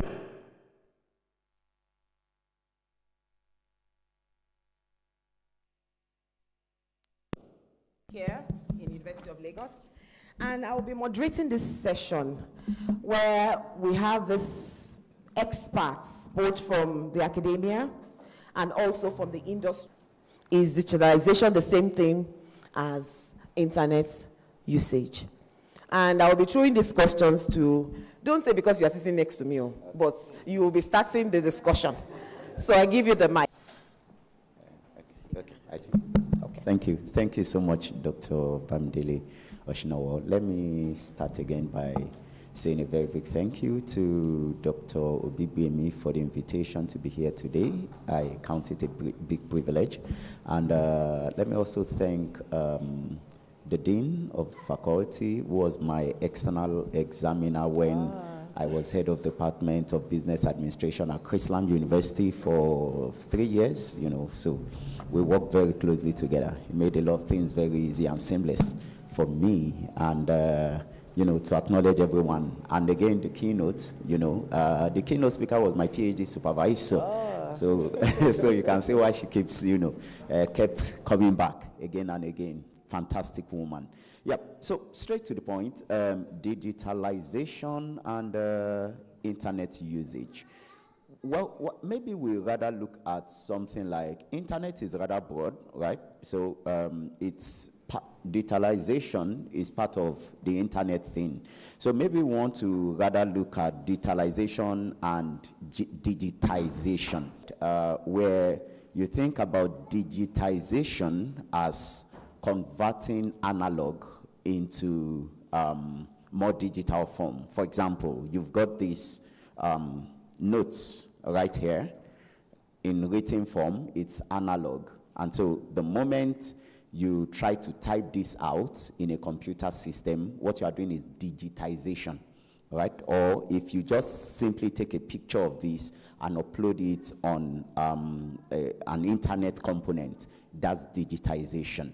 Whereas digitalization is the adoption of technologies. So, for example, you are running your MSME and you are using as simple as a phone to make a call, as simple as the WhatsApp in the phone to enhance whatever you are doing in your business. That's not digitization, that's not digitalization. So you find out that on both ends, in order to scale, they both use internet.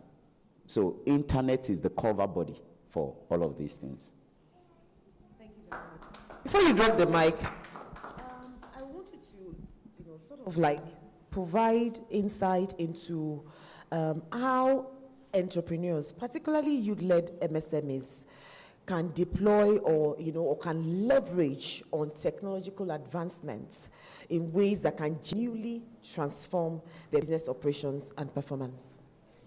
Thanks. I think that's actually a very big issue that, to be honest, I may not want to deal with that alone, and I understand there's a practitioner in the house, so he will do very well to also touch base on that along with my other colleagues, A few questions come to mind each time we think about youth business, and the adoption of technology or digital, leverage. It's the case that they're actually using it. They are using it, but the question is, and I think the keynote speaker asserted to that assertion, here in Lagos, I'm not with my family, so I have to rent an apartment, and I was in my house one of those days, and quite often sometimes I keep my window closed, and the next door neighbor, a lady, was apparently probably recording a TikTok video or something, and she was dancing in front of my window, not knowing I was inside. And then my window is so that when I'm inside, you don't know there's somebody inside, but the person is seeing you. And I was looking at the person dancing, and when she finished, she uploaded it on TikTok. And I was seeing the thing, I said, look at my window. So the truth is, and of course, the first way she introduced herself to me when I came into the house is, I'm what's that thing they call it? Influencer. Content creator. I'm an influencer. And so I was seeing the influence. She was influencing using my window to, Now, the point is, believe it or not, they have a lot of tools for themselves. So they know what it means. They know what it means to use technology. But certain issues come to mind. Number one, the issue of the vastness of the skills in using it as it matters. So, for example, social media marketing. I understand very well what Professor Chinonye of Moses was trying to describe when she said that you are trying to do a Facebook ad, for example. It's not as much as just dancing or showing some things on your page. If you've got to scale, then you've got to be using Facebook ad. If you need the Facebook ad to really do what it needs to do, there's a process. So I have a student in my class right now, Uche, who is a digital marketer. That's her job. She was part of the foundational staff that promoted Wigwe University to become what it, really was. Those of us, she was actually the head of their marketing team, right? She's worked a lot with Lagos Business School in their marketing section. So I said to her yesterday when I saw her that later this semester, there's a component of my startup launch class that is digital marketing. And I said, Uche, please get ready because you are the facilitator of that class. You are the guest lecturer. She does that vastly. And she kept sharing a lot of burden with me yesterday to say, the problem with youth is that they are not using this digital marketing to showcase their products and themselves the way they should. And I said, that's why I need you to come in, because I need you to give the skill necessary beyond just posting something on Facebook. Number two, you think about the infrastructure, availability of infrastructure. So I'm not going to say much, but the point for me is that there's the place of entrepreneurial capability plus government functionality in building that gap, that enhances what youths should be doing. So that's why the question of maturity. You see the finding that the principal investigator shared, Dr. Obigbemi, that from their research they found that we have come to maturity. So the question we should be asking is, if we have come to maturity, why is that maturity not translating into figures that we should be seeing? And figures is what generates the money. So that's why the poverty line is still there. That instead, even when they have, got into... So a lot of those questions, but please, let me just keep it here for now. Thank you, Dr. Sibe. Okay, so, it now brings to mind that maybe there's some misconceptions around certain concepts, certain things are not well understood. You've rightly punched, of course, re-emphasizing what the keynote speaker said about process of knowledge in handling some of these tools that are available, especially in the digital space. So that will lead me to my next question. Let's talk about the common misconceptions, especially among the youths. Not just the youths, the entrepreneurs. We see, like you said, we see a lot of them. You've just given a very live example of some of them. And this question I'm going to be directing at Dr. Akinyemi Ajibola. So what are the common misconceptions? Not just among the youths alone, even practicing entrepreneurs. But we're focusing on the youth because they are the ones that use this. What are the common misconceptions that entrepreneurs hold about being digital? All right, thank you so much. The first thing I would like to say is that many people confuse internet usage, appearance on social media, up to, I think, 1.something million naira. This week, she is complaining that the orders are too much. She would like to turn down some. I said, no, you can't turn down. It means that we are ready for business and we should be ready to scale. So intentionality is what is required. We are not intentional. We just, technology, and then, they can use it to dance on TikTok. And a lot of things you see. Somebody is dancing and is, opening houses. I don't know. Somebody is just talking, and when you look at the content of the talk, it's rubbish. And yet you see gifts flying in on TikTok, and this person is rolling in millions. And that is distracting the youth. That why am I in business? I am waking up early, selling this, selling that, doing this, and it's not yielding as it should, as what we are seeing on the internet. So being on the internet, you must be intentional. What do you want to do? Does it have to do with your business? What are you putting in? And the reason why we are not even making a headway is that we treat our business, because it's not a 9-to-5 job, we just treat it anyhow. You do it when you feel like, or when you are opportune to do it. Structure is lacking. So when we don't put structure into the business, we don't expect results. Thank you.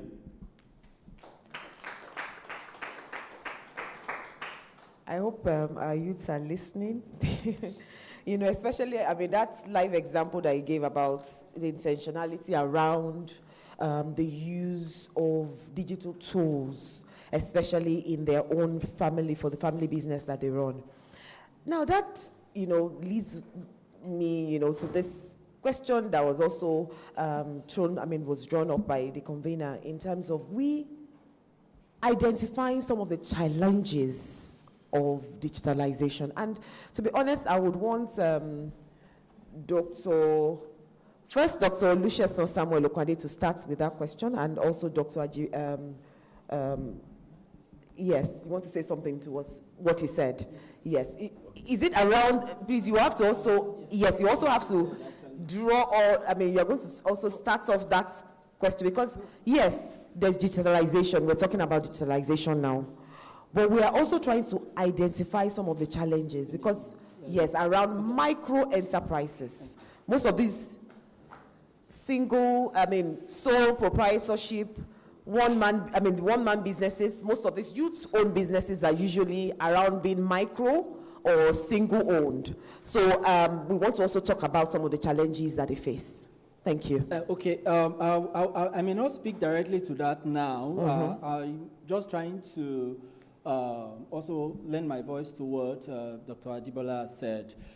He made mention of something that those people using TikTok, for example, the dancing, and he called that rubbish. In as much as I don't subscribe to those things, But since we're talking about digitalization, scaling, entrepreneurship, and all of that, now that thing that he called rubbish, you see millions of people liking it. So in a way, in as much as to his view and also my view, I may call that rubbish, but to the people that do those things, they don't see it as rubbish because there is a seller, there are consumers for those things. You see somebody doing rubbish and already has 2 million views and likes. So it shows that there are buyers of those useless, in quote, content. You may, because of your moral values and principle, but they see it as, I have something, I'm giving, and there are people paying money for it. You know, and you have all these digital, this thing. So now bringing it back to the young people that feel they have something of value, and they are holding on and maybe what do you call it, darling or something. And then there's somebody that has rubbish. He's bold about it. He's not shy about it. He's promoting it. He's doing all of that, and he's making money. Look at this person. What's that? His name? Bella being this thing. That was even putting adverts there looking for PhD holders to come and work with him. Out of what? What ordinarily the professors, the doctors will call rubbish. In fact, I stumble upon some of them and I wonder, what exactly is this man doing? And you see so many likes, so many whatever it is. And then I'm doing research and I'm educating people, and you see they look and pass. Why this man is doing rubbish and getting, then there's something we are not really using to digitalize or to get this thing. So the intentionality, you have value to give, you have something to give. You have, but instead of sitting down there trying to wait for perfection or something. In fact, I saw a video of somebody that started, when he started, in fact, the video is not good, clear, nothing, whatever it is, but now he's out there. I think he's the most subscribed, is it TikTok or YouTube? All he does, he will just do. I think I've seen the, yes. I've seen you him. understand? Yeah, I've seen and the guy. before you know it, and I asked myself, I said, no, this man cannot, he just. Okay, so thank you so much, like Dr. Collins. So please, thank you, Dr. Collins. See, I didn't want to pick on that before, because I know that if we pick on that particular, if we start that conversation around what Dr. Ajibola said, we would not leave that discussion. See, to be honest, looking at what you've said, Dr. Collins, and what Dr. Ajibola said, the truth is, we can't build an economy on content creation alone. And I think that is why we are looking at, projects are coming up, research, we that create the knowledge, we're coming up, we're looking at some key sectors around our economy. And I know they looked at hospitality, they looked at sustainability, and another sector, and energy. Yes. So the point is, I think the question we should be asking, if dancing is drawing people to view your page, is there a way? I'm just asking that question. What can we pick from what the influencers are doing? And then the people that are actually creating value in key sectors within the economy, what can they, what can they borrow? What can they leverage from what someone who is just dancing and maybe showing his or her body, and someone who is actually creating value in the real sense of the word to attract traffic to their page? Now, Dr. Ajibola gave an example of hiring someone who they gave prompts to. These are the prompts you have to use at different times of the day. And in 3 weeks or 4 weeks, they were able to get traffic on their page. So these are the questions we're asking, because it's about integrating digital tools into your business. That's what we're discussing about digitalization. So just to bring us back to that. So even if it's rubbish, but we know that there's some countries that are calling for content creators right now, including United Kingdom. And basically, but another thing we've also seen is that content creation can be used in different ways. So we will not throw it out, like throwing the baby with the bathwater, we will not throw it out. So we'll leave that and we'll come back to the focus of our discussion.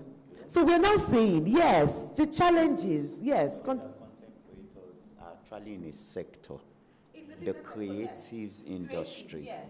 Right. But we're saying the creative industry alone cannot run the entire economy of a nation. Okay, so, and we're saying, okay, so how can we borrow from some of the things that they're doing and bring it into, yes, partly when we come to.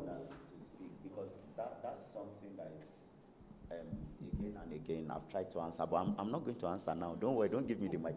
I'll allow them to speak. No, I just wanted to say what you want to say. Okay, so something that is really important. Firms develop economies. It is firms that do that job. How? Again, the business of government is not business. The business of government is to create policies. That's the first thing. Then, number two, the environment. Firms create structure. Government doesn't do that. Firms create structure. The government must create policies, implement policies to drive an environment. And that, if you realize, that was what Yemi Oshibajo did as acting president that shifted the narrative for SMEs. It's as simple as that. It's not difficult to do that. So, so SMEs, firms pay taxes back to government to say thank you for what you have done for us. And so income is generated. So what do these creatives, the influencers and content creators need to do, just like you have explained? Because I feel that what we are trying to address is these digital tools connecting to SME maturity in a way that drives economy positively. Structure of the business in a way that beyond your business as an activity, you create a company around that business. We don't know your activity until it is registered with Corporate Affairs Commission, for example. And until it is registered with Corporate Affairs Commission, where governance will come into that activity, you can't drive economy. That's where the missing link, I feel, is a lot, because a content creator is making money for himself. But how much is that of that money is coming into the economy to develop the country? How many employees do you have? How many employees does Pella, you mentioned his name, have? He does, but you can't know because there's no company around that thing he's doing. That's where the problem is. He doesn't carry his phone. You see the way now my brother is carrying the phone. Somebody does that job for Pella, and he's being paid. Somebody does his editing, and he's being paid. But you don't know those people because Pella has not institutionalized what he's doing. So he's not driving anything for economy except for his personal pocket. So when Lagos State tried to address this issue and they started to, these are gaps, holes, leakages.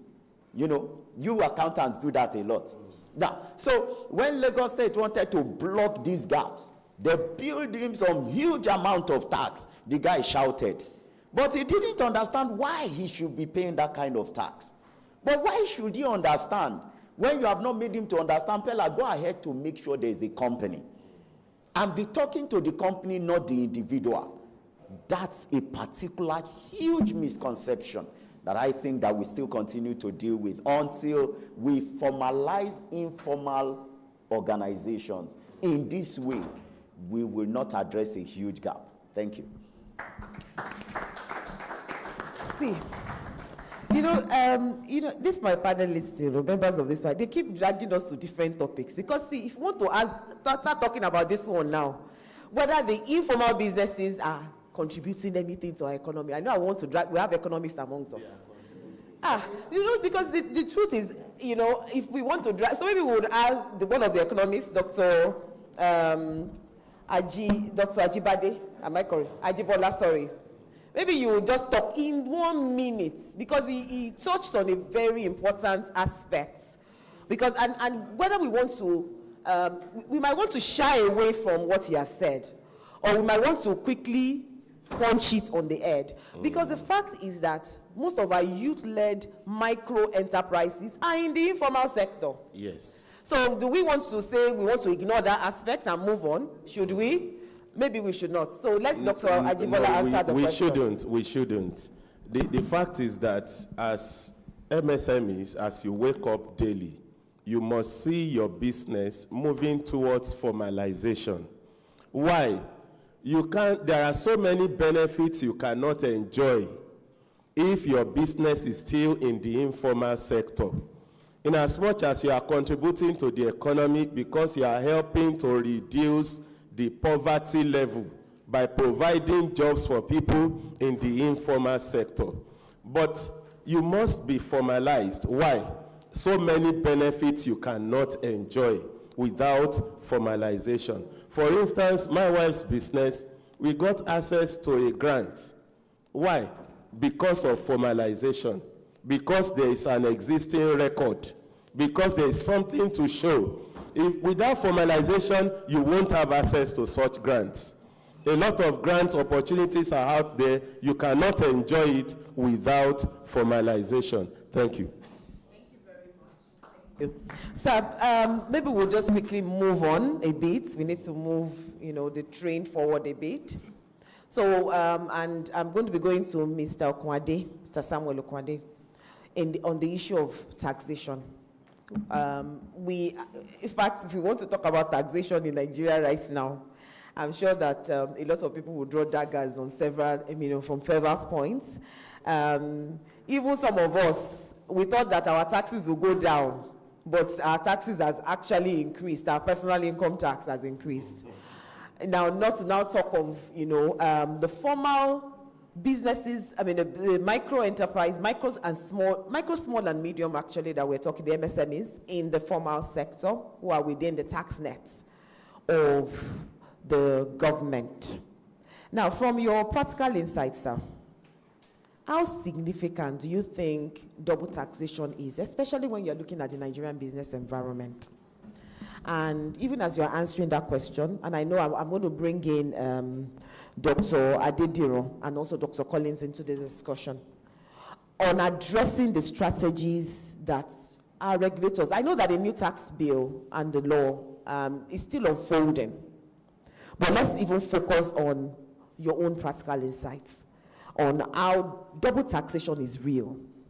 And it's still real, even though they're telling us that it's no longer real. So we want to draw your insights, sir. Okay, thank you very much. First and foremost, if you permit me, I want to especially recognize my sister and friend, Dr. Imole. I call her Imole. Practically, we happen to serve together as chairman of a district during the same period, and that friendship has been very solid till now. I want to appreciate the good work you're doing. I keep telling you, if your parents are still alive, give kudos to them for giving you that name. I call you that name, Imole, because you beam light wherever you go. And I appreciate this opportunity. I will talk from 1 to 3 perspectives on things we've been saying. And I will conclude it with the area of taxation. Sincerely speaking, what is of value to you is of no value to me. And it depends on your background. The fundamental we must understand is there is a tool in circulation, that is digitalization. How are you intentional? And that's why I'm borrowing the word from Mr. Ajiboye. We said somebody is doing rubbish, but he started from nothing with consistency, build up and become a professional in that so-called rubbish of yours, making millions. And for a learned person, after the first attempt, which is far better than the initial rubbish of that person that is not knowledgeable enough, got discouraged and stopped doing what he's doing. We are the one actually cheating ourselves. I'm an accountant, a tax practitioner, a journalist, and I major in the power sector. And I'll give you a practical example. How many of us know Flutterwaves as an organization? What they did was to leverage on technology in the financial sector. When our keynote speaker was talking, she talked about leveraging on financials, operation, automation, and the likes. There are students like us here, those days in Futa. They sat down, wrote codes that can be used as a platform for payment. Today, you cannot actually mention in the world without making reference to Flutterwaves. So if you are talking about content creation, the same organization make use of them to promote their business. Because when you build your rubbish from foundation, it gets to a level that those that have that sinner climb come to you because of your influence to now promote their goods and services. And that is where we always miss it. I tell people while I was actually coming up, I have a very background of when it comes to Christianity. In fact, I'm part of the advocate that will tell you that going to club is a sin, sincerely speaking. But at a point in time when I grew my business, I discovered that within the church setting, I was not getting anything. And the only place I get some of those links that is needed is always in the club. And I said, when people go to club, they said they do rubbish. Let me put what you are saying. They do rubbish. I was there the first day. I don't drink. I take my Hollandia milk or malt, and I take good pepper soup. But the person seated next to me is just arriving and discussing multi-million business because they feel that for you to come to club, you have that freelance art to do it.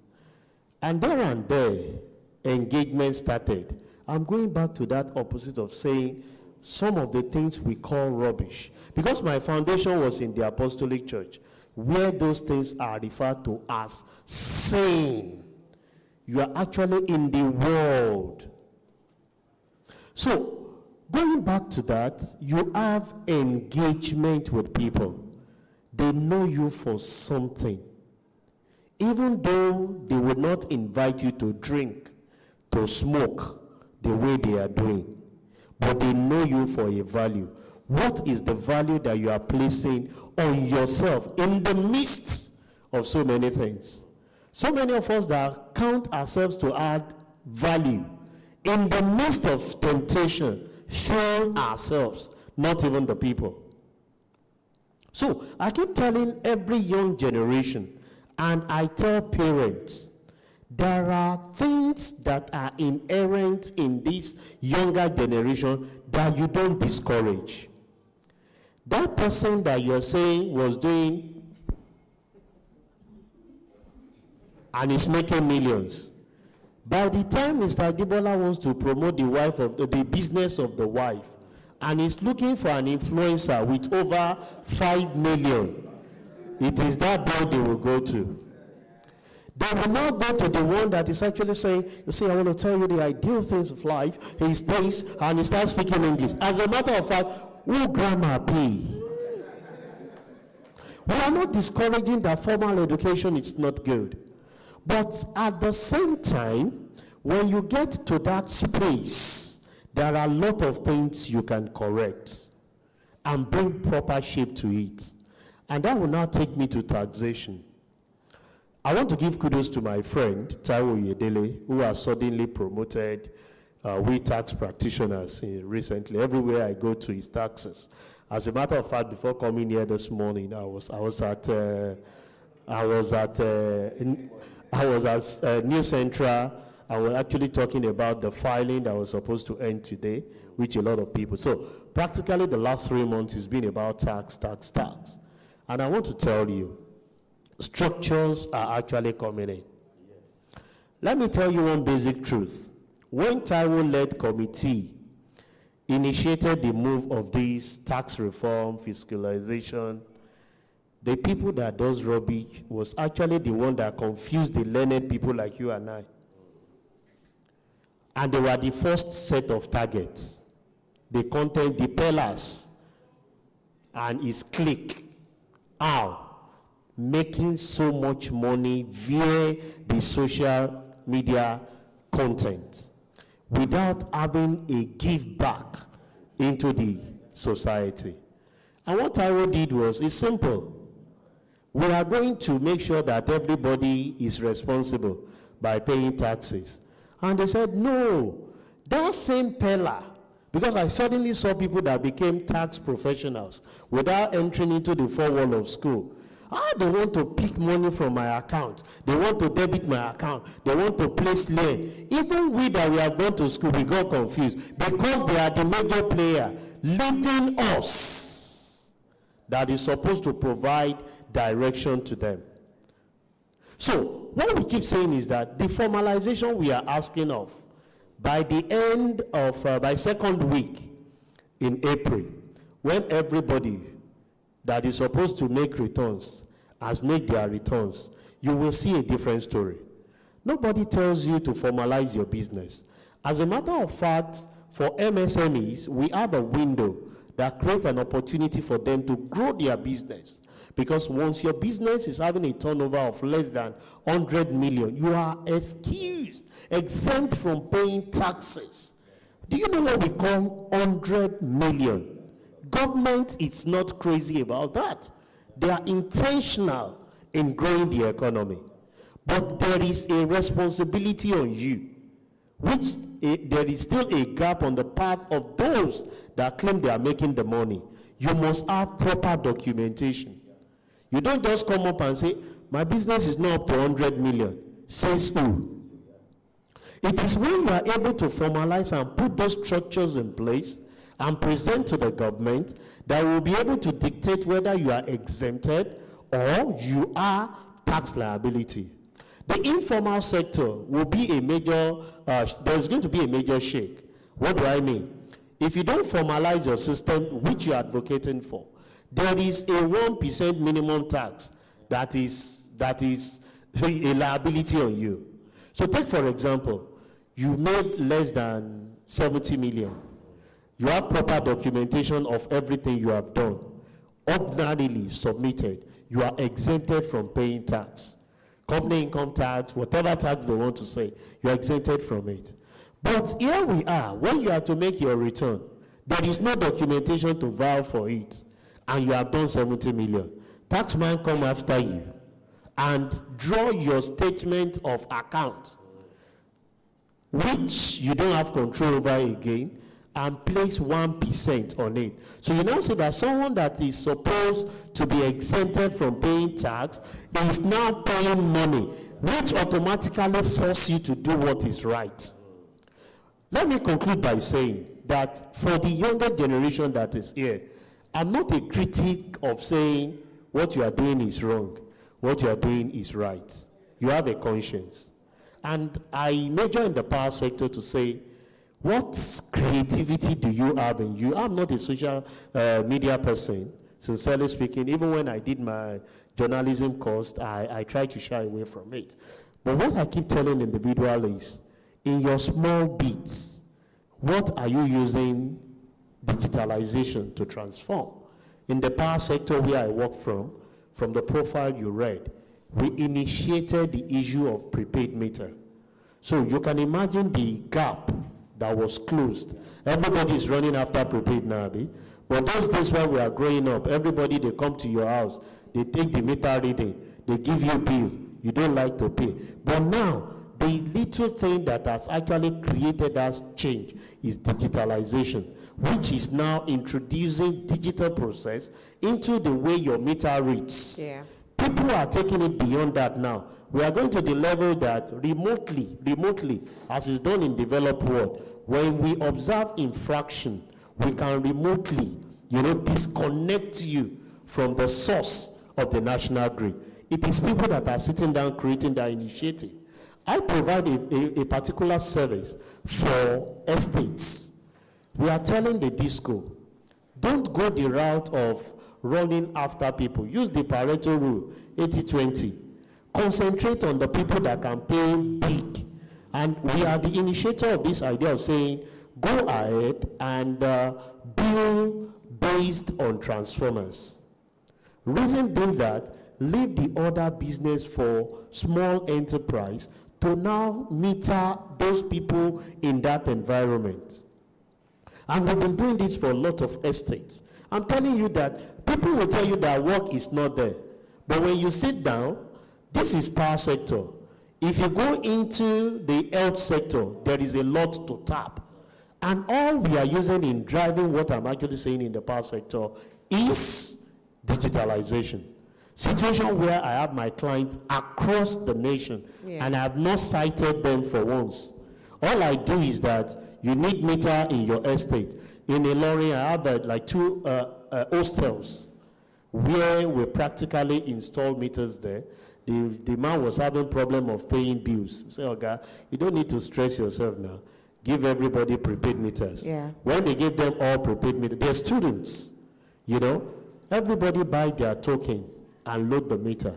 And the man said, is this simple? Is to tell you that the difference between when they bring bill and you find difficult to accumulate, that we have been able to solve. So for the younger generation that are here, don't discredit yourself. There is a lot to tap into in every sector.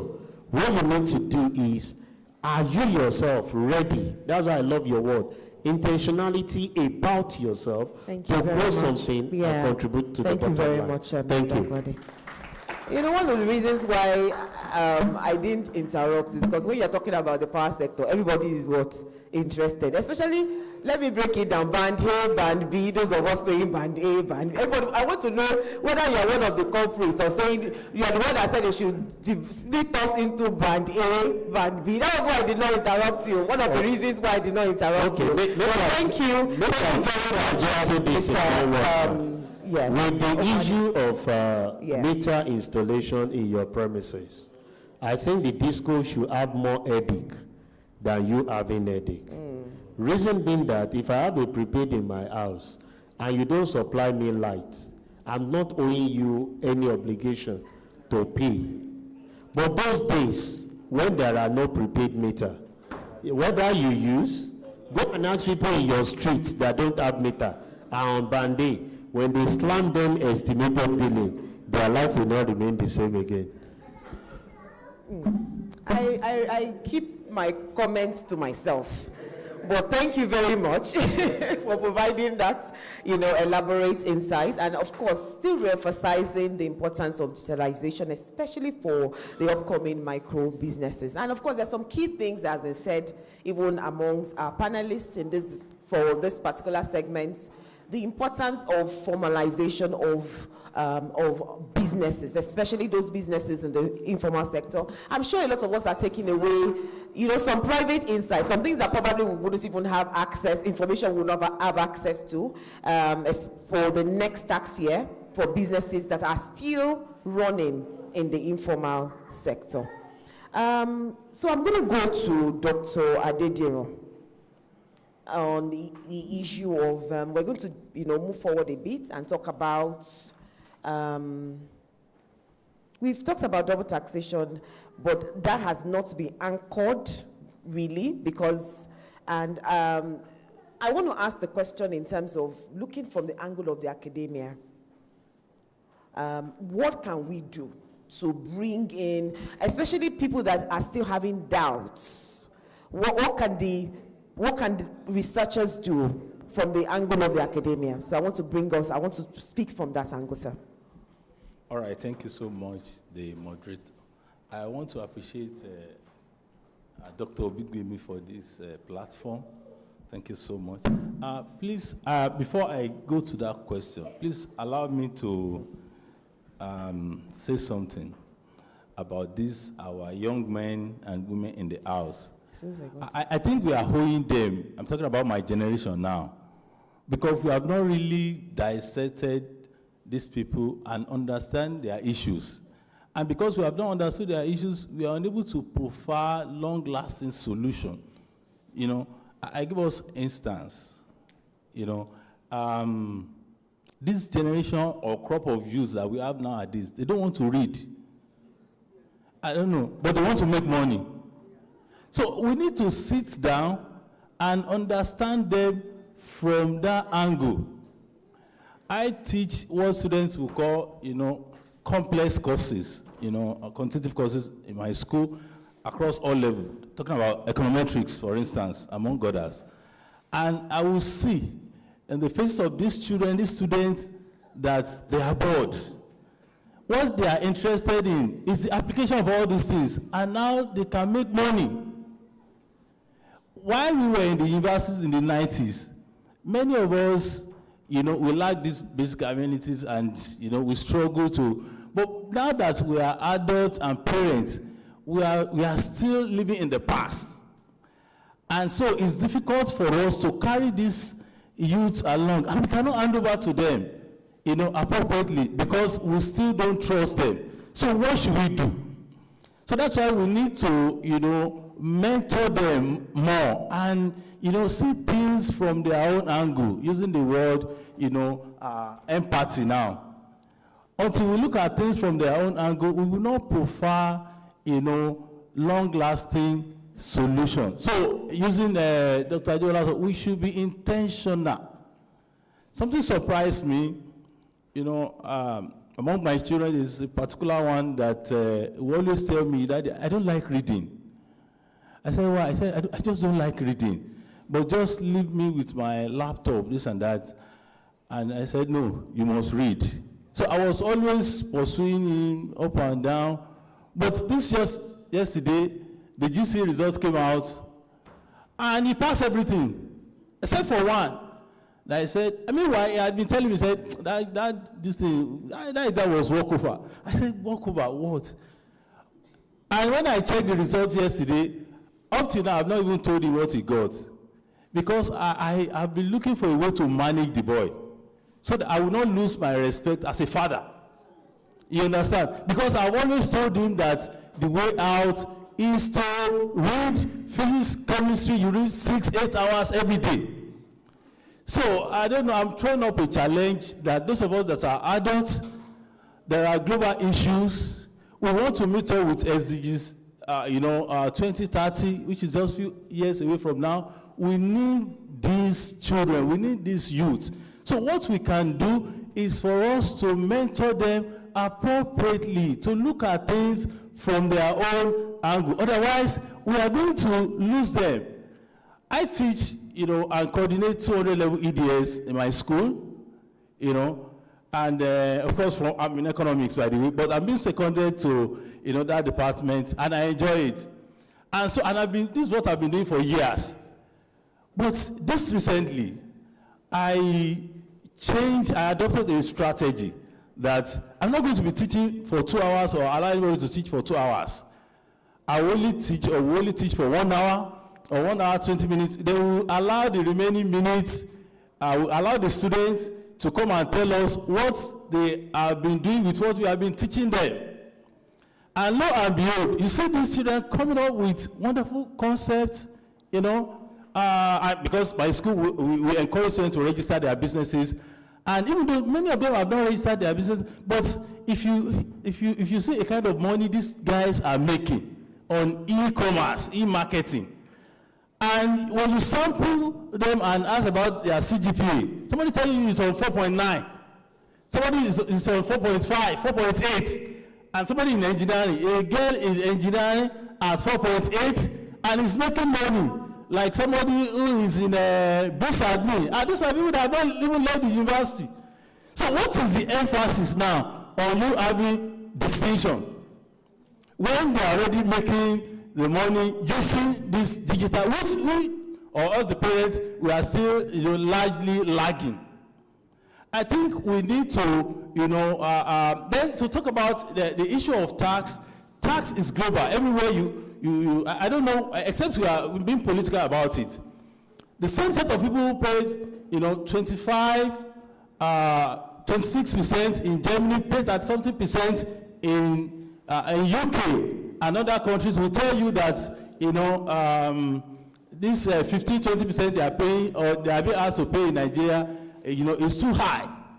But I think what we should be asking the stakeholders is, what is government doing with our money? He is a business owner. I'm a teacher, university teacher. That's what I do. Like, I've been, business before, family business, and all that, but I teach basically that. So we should be asking stakeholders, especially government, because in those countries where they pay 25-30%, if you look around, you see that government is always alive to its responsibility. You talk about subsidy, up till tomorrow, Germany still gives subsidy, and all these developed countries, and people get rebates on tax that they pay. Government is the one responsible for the construction of their roads and providing basic amenities. But in Nigeria, every household is a local government, and they expect you to pay high, tax rates. I think that is the angle that we should be looking, at things from, and so that we will not fail these our children that we are handing over to gradually. Thank you so much. Thank you, Dr. Adediro. Okay, so Dr. Adediro said something, and that will lay the foundation for the next question. In terms of, he mentioned that youths are unwilling to learn. Okay, we have a lot of academics in the room, but I think it's about, we looking at it from another angle. And Dr. Collins, because I know he works a lot, apart from his interests, in his interest in accounting, ethics, what can we do? Because if we are projecting youth-led MSMEs as the way forward, especially for Africa, because we know that our population is is very young. And the focus is how can we grow the economy of Africa, a sustainable economy for Africa. So that means we have to focus on the youth-led MSMEs. So right from, the foundation, school, university, what can we do in terms of the traditional learning methods? We've said a lot of things today, content creation.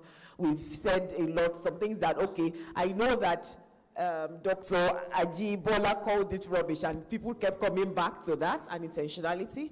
So what can we do right from here in the academia when we're talking about the learning modes, the learning approach of our youths? Because we're saying there, is it internet savvy? All right? But we're saying, are they using those tools appropriately? Those are some of the questions we've interrogated today. So right from what we're doing in the classroom, in the university, what can we do to prepare them for entrepreneurship? Okay, thank you very much. You've asked several questions. So answer all the questions. Yes, together. When Doctor was speaking, the issue of we have to look at from the angle of the youth. I asked a question. I said, what is the angle of the youth? What really has changed? Really, the principles usually don't change. Values don't change. Generation may change, but the principle, discipline, hard work, intentionality, diligence that actually brings about success, bring about creativity, they don't change. And so you see that, first of all, Bible says, train up a child in the way he should go. Now, in this generation, many young people want to go their own way. And, on one hand, there's really nothing wrong about their own way if it falls in line with actually the principles of human existence in terms of creating value. Because in Genesis, say replenish the earth, subdue the earth, have dominion. So, and that replenishing simply means create value. When something is going down, replenish, bring it to a better position that it is. And now, when you see young people, money cannot actually buy values and principle. That's why you see money cannot actually buy values and principle. That's why you see disrespect, even for elders, for laws. They'll write, don't urinate here. And a young person will go there, look at it, read it, and start urinating there. And things like that. So it seems as though we just even enjoy breaking the law. And you see a bus driver will ask a passenger, say, please, my seatbelt is not working, just hold it. Now, the people that made seatbelts, they did that for this man's safety. Now, a bus driver that has not gone to, I'm sorry, I'm not saying that in a way to, yes, but maybe he has not even attended university. Now, telling somebody that is a graduate, hold this seatbelt, just hold it. And the person will hold a seatbelt that is not working and psychologically hold it, pretend as if it's working. So you see how things are getting upside down. And now, we are talking about society going here and there, useless thing and all of that. It's because we have esteemed money more than even values. And these people that have money, for example, Elon Musk, how many wives and all the different children? And would you advise a young girl to be one of the wives of somebody like that all because he has money? Or look at many of them. Bill Gates divorced his wife and so many scandals. I'm not saying this to cast aspersion on them, but I'm only saying that more money can actually achieve certain things, but these values, these principles, so we cannot ignore inculcating these values and principles into the young person, and that's where now the issue of mentorship comes in. Discipleship comes in. It's not only transferring intellectual capacity, how to make money, all of these things. The values, the principles, integrity. Thank you. So thank you, Dr. Collins. Because in fact, Dr. Bigbemi, we might not be able to handle all the questions because there's some things that are coming out here which we cannot even sweep on. Before you come in, sir, there's something I need to also punch. Dr. Collins is talking about the moral aspects, which is very, very important. Okay? We cannot sweep that under the carpet. We know that even Warren Buffett said, the three things, I can't remember that quote, that if the person does not have integrity, then the person does not have it all. So we know that moral is important. But we're saying, you say the roots are doing rubbish, and we want to engage them in what? Entrepreneurship. We want to engage them in the real sector where values are created. But it starts from the classroom. If they are not learning properly in the classroom, then there's what? Problem. Like, you always say on the social media, there is what? Problem. Okay, so, and we want to mitigate that problem. And we're saying right from the classroom, what can we do? Thank you. I just want to contribute to that.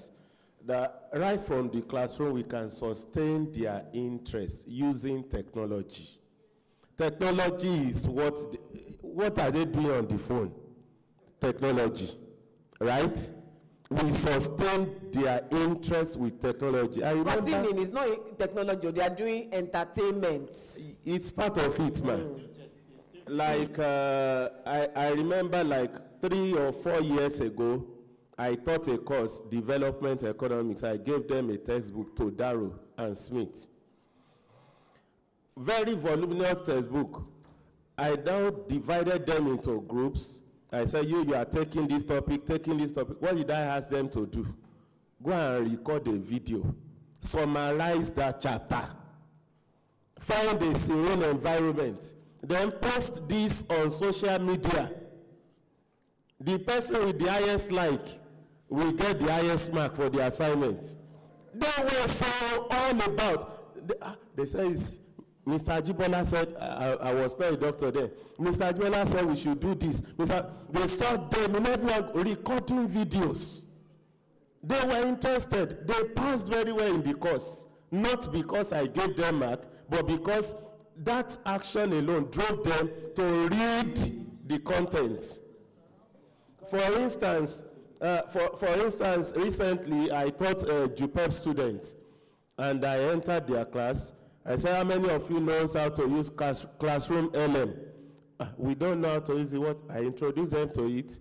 We generated a video explainer with what the topic. When they were watching the video, they were like, oh, wow, interesting. So leverage on technology to sustain their interest. You will see that what you think they don't want to do, they will do it.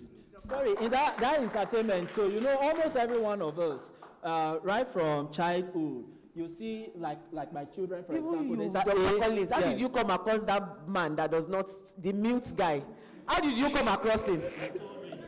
How did you see him? They told him about it. So I actually read a lot. So that one is not reading, he's entertainment. No, because it was actually reported that it started, it was not having views. Do you understand? Because recently I just entered into that space, so especially doing issue of research and all of that. So, but what Dr. Ajibola said, because even childhood, for example, and the white man introduced these songs, and A for apple, B for ball. So I'm trying to, how can we teach accounting principle with such animation? Because I like animation, actually, but I don't know how to draw. But I make use of this, in fact, thank God for AI that could do all of that. But it really also explains things. I watch animated medical research, how drugs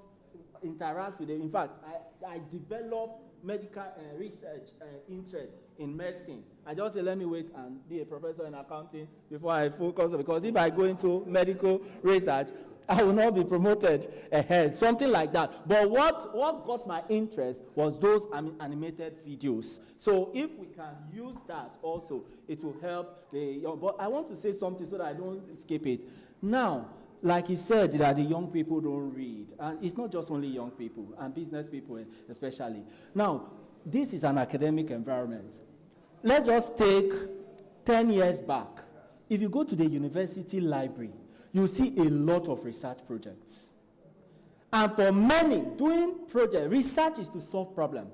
It's to bring about innovation, creativity, and using theory to explain practice and how to advance it more. But for many students, and even PhD students, it's just for the award of that degree. And once that degree is awarded, what happens? They dump it. Now, but if you go to the library, there's so much, and almost all research project has recommendation, right? Contribution. And they are just there in the library.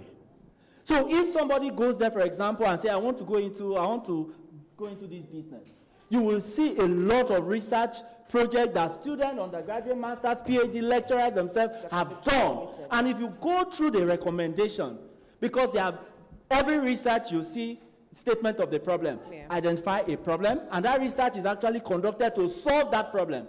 And you keep seeing societal problems, and you are wondering, how can I, even issue of tax and all of that. I'm telling you the truth. Go to the library. You see that whatever problem you are seeing now has been identified. A research has been done to solve it, but because we don't dig into those things, it limits our creativity and our understanding in solving the practical problem. So we'll still go round the circle over. Very short, sir, in 1 minute, and then 1 minute. We're all going to take our closing remarks now. Yeah, my reaction. Specific questions. No problem. To close, this session. My reaction to this, I'm not in the academic world, and I want to challenge lecturers, researchers. We need to change our styles of passing information to this. With due respect, my doctor, going to the library is a no for this generation. Because this thing is my library. Faster than exploring. Before you read 10 textbooks, I've explored over 2,000 that this thing will give to me. And I think that is the gap. Those days is difficult when, and I take this practically, when you go to church, I tell pastors these days, I don't envy them. Why? A pastors, while we are growing up, we tell us this is what the scripture said. And we took it in line and sinker. Try it with this generation. They are already on the system telling you that what you're saying is obsolete. And this is the current thing. If that is done to pastors in the church, lecturers should watch it. The highest that will happen is you won't graduate the students because it's challenging your position. But we must say that emphatically.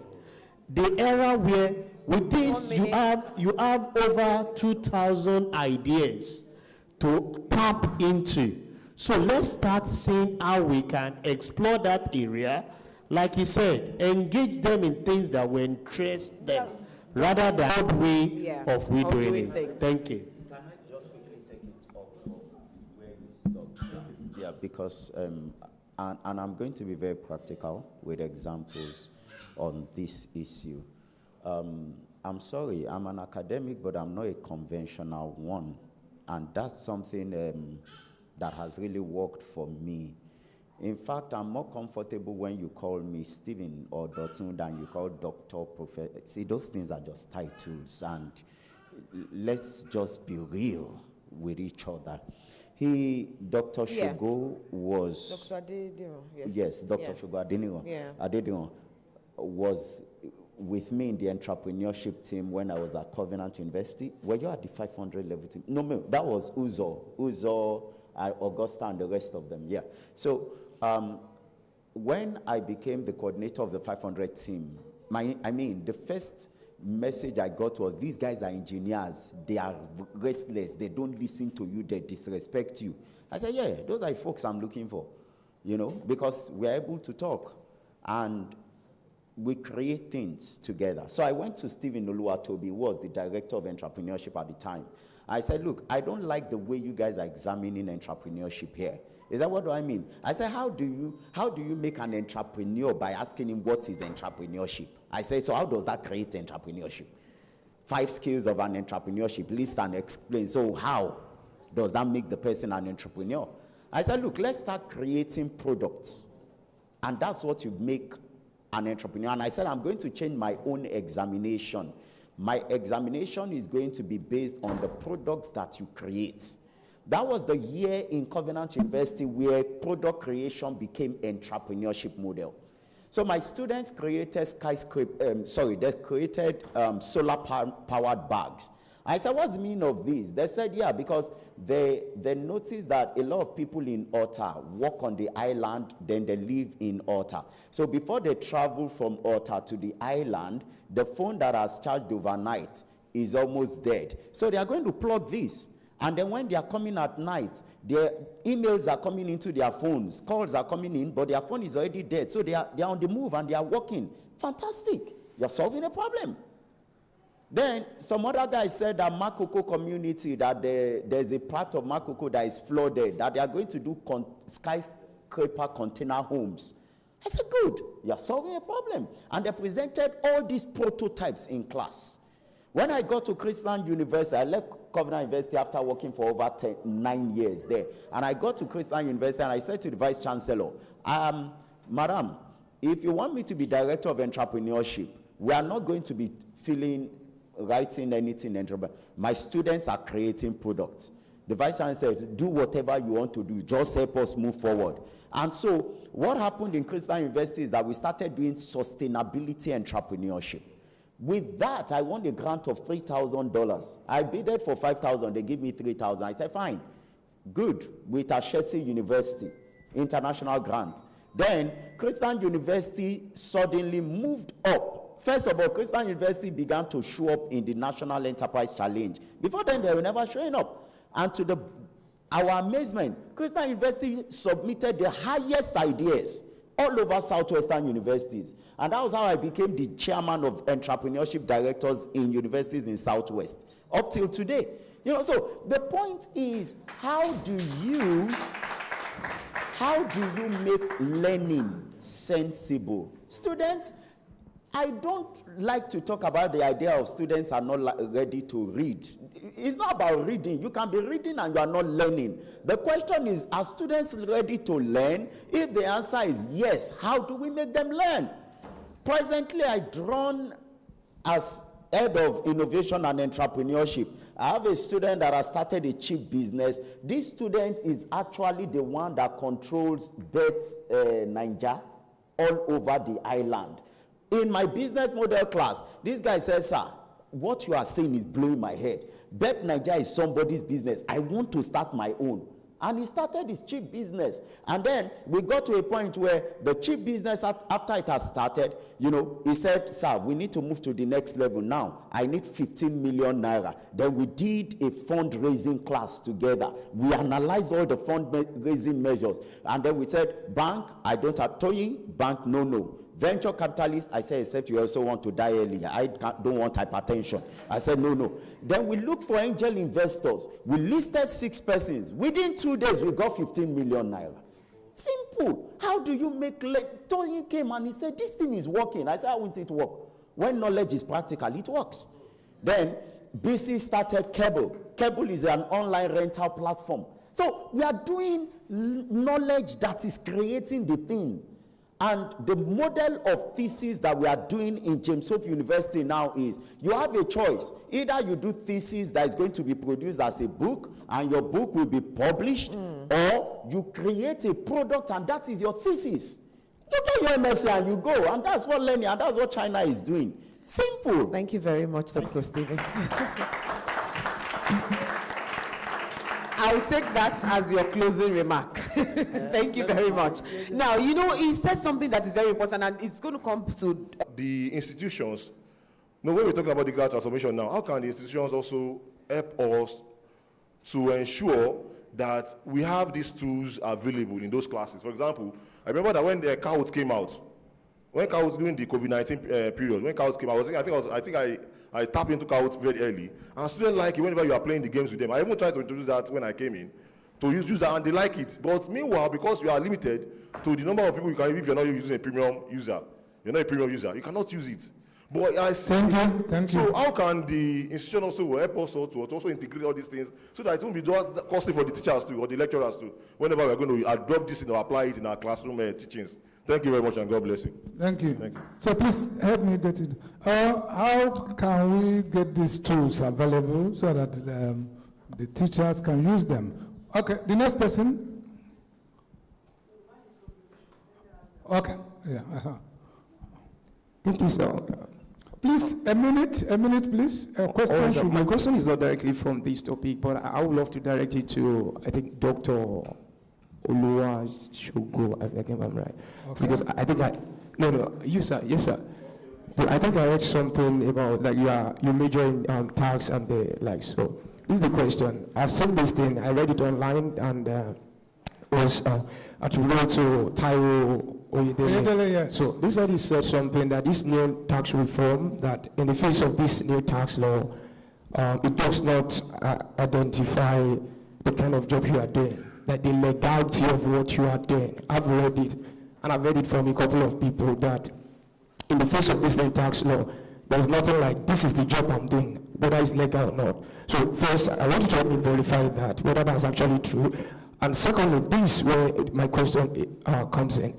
How does the government wants to balance that? Because for example, I'm doing this work, and they said the new tax law does not recognize the legality of what I'm doing. In as much as I'm earning money, I'm to pay tax. So how does the government plan to balance, because if I'm down will lead to moral decadence and chaos. For example, if I'm doing something bad, I'm a young person, or I'm doing something that is not legal. So how does the government plan to balance that? Because in driving the economy, it's not only the monetary side, we have the moral side as well to push the economy forward. So how does the government plan to balance that? Thank you.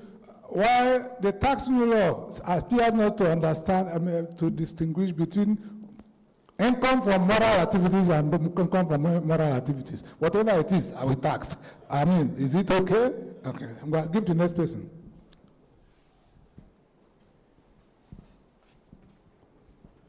1 minute. Good afternoon, everyone. Permit me to stand on existing protocol. My name is Lamina Michael Luashegun, and I want to quickly just note, first of all, that I think a crux of the issue that has been described today is born out of a simple fact, and it's something I'm sure a lot of young people here will relate to. And it is the fact that for most of us young people, we have grown this sentiment that the older generation, they have set up a system that does not favor us. Everything we are doing, we are acting out against that system. We are doing rubbish on Twitter, we are saying all sorts of things, we are being disrespectful because we feel that the older generation have not set up a system to favor us. And I thank Dr. Shogun for speaking to that effect. So I want to now ask, I think the biggest elephant in the room that was not discussed today is the issue of money, of financial resources, as it relates to small, micro, and medium enterprises. We need money. And my generation, we have the lowest access to money. To put it in a nutshell, the older generation, they are gatekeeping. They are not letting the money get down to us. Yes. It is the simple truth. So I want to ask you guys to please tell me, straightforward, directly, for a young person that wants to start a business that does not have money, then how am I going to do it? Thank you very much. Thank you. But basically, it is about money. How do I get access to the money? You, the gatekeepers, are locking the gates against the young people. I want to get the money. And they are preaching platitudes and all those things. And then blocking the road. Anyway, but it won't blame them. My first year in university in 1984, I was eating chicken with 50 kobo. I go to the refectory, yes, you choose between what you eat and with 50 kobo. And these young people, and those who have made it impossible for them. And they were making my bed. People will change my first year in university in 1984. Some of you here were not born by then. Even some of my colleagues were not born. Yes, you see, but they came, they messed it up. And if I were a youth, I would get so angry because the same people who benefited most from this country. And when you say people should pay tax, I had an issue with you. An irresponsible government does not deserve tax. Before you push tax, preach quality governance. Before you push tax, preach government that takes money, flies almost a whole ministers and states to go and welcome them in UK, and I see that money wasted, you tell me to pay tax? Government should stop prodigal living before they ask for tax. Our government are engaging in prodigal living, and they are living that off the sweat of Nigerians. And before anybody should preach tax, preach quality governance. Thank you. Good afternoon, everyone. My name is Oluwatoyosi Alao. So my question is this. Well, I'll first start with, I believe that university, why we come to university is to learn and to become a graduate, to be able to at least, to give back, or not give back per se, to earn a living, simple, right? Also, I am also an advocate of entrepreneurship. I am an entrepreneur. I started while I was in school, and it has helped me so far. When people ask me, what have you been doing since school? Dr. Bigwemi said, you look fatter. I said, yes, I'm enjoying good life. I've not been stressing, thanks to entrepreneurship. So now, it's important to also know that school is important. So how do we merge school and work? In terms of, we're telling lecturers now to, of course, include entrepreneurship, make them more reliant on themselves. But it's important to know that school is also for serious work. It's very important that we balance both. So how do we do the balancing? Thank you. Thank you so much. How do we do the balancing? The truth, school is important. School is not a scam. The truth is that in school, you learn knowledge, you get network, and you get certificate. You may even need a certificate. Okay, so the next person, please. Yes, sir. Good afternoon, everyone. My name is Ifrem Okwara. Thank you so much, our panelists, for this amazing and insightful session. So you made a statement. You said the government creates policies and then firms create, the structure. Yes, sir. Can you explain, elaborate on that? Thank you. So that's simple enough. One more person. Okay, one more person before Gurus we end. Gurus is the last. Gurus will say the last word from this side because we are already. Good afternoon, House.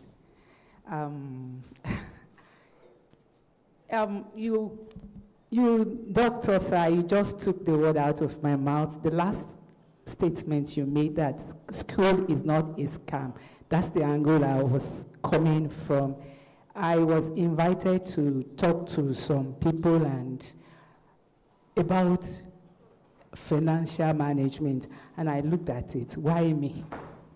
But then I had to go into preparation, and in the course of the preparation, I remember I once heard a young man, I was passing by, and I heard him say, school is scam.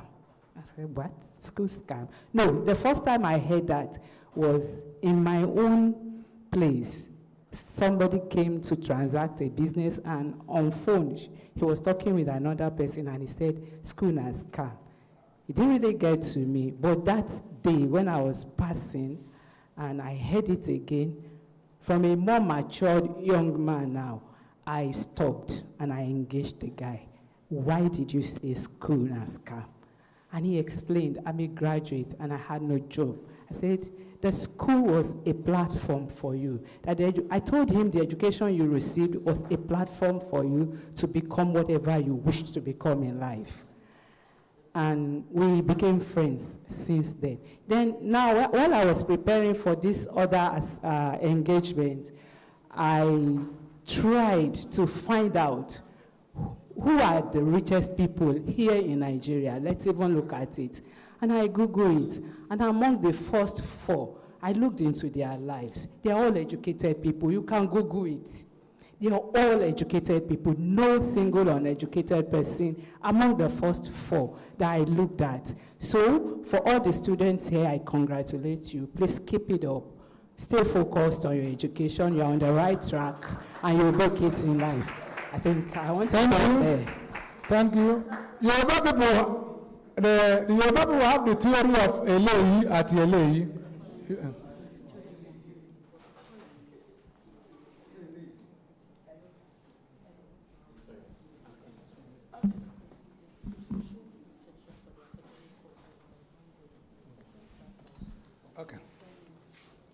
Okay, thank you.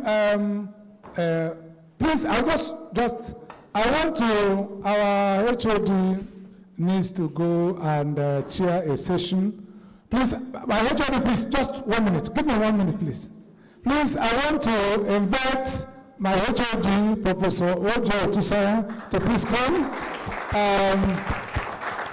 I want to invite also the lead investigator and researcher and our prof here.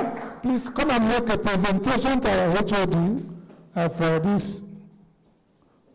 To appreciate him for all he has done, for being here. Okay. I join both of you.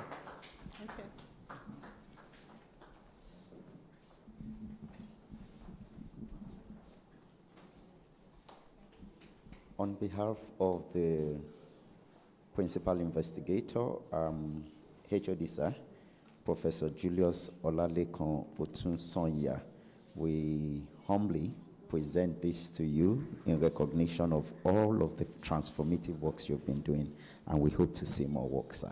Thank you.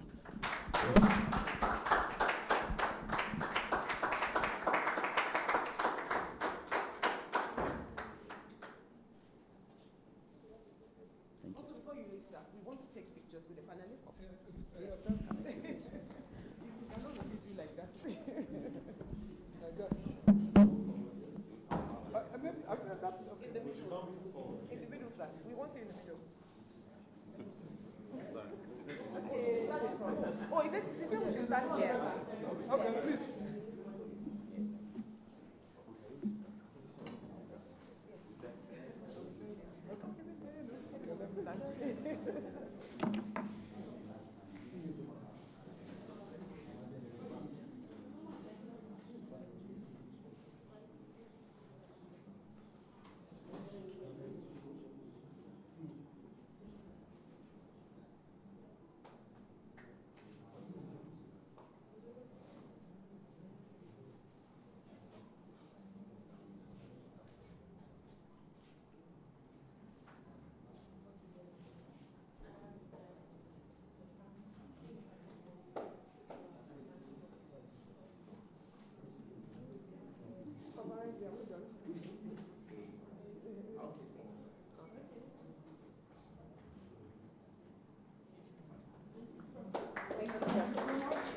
Well, on behalf of the principal investigator, the department, and the Faculty of Management Sciences, I want to appreciate all our invited guests for sharing your insights on the subject matter.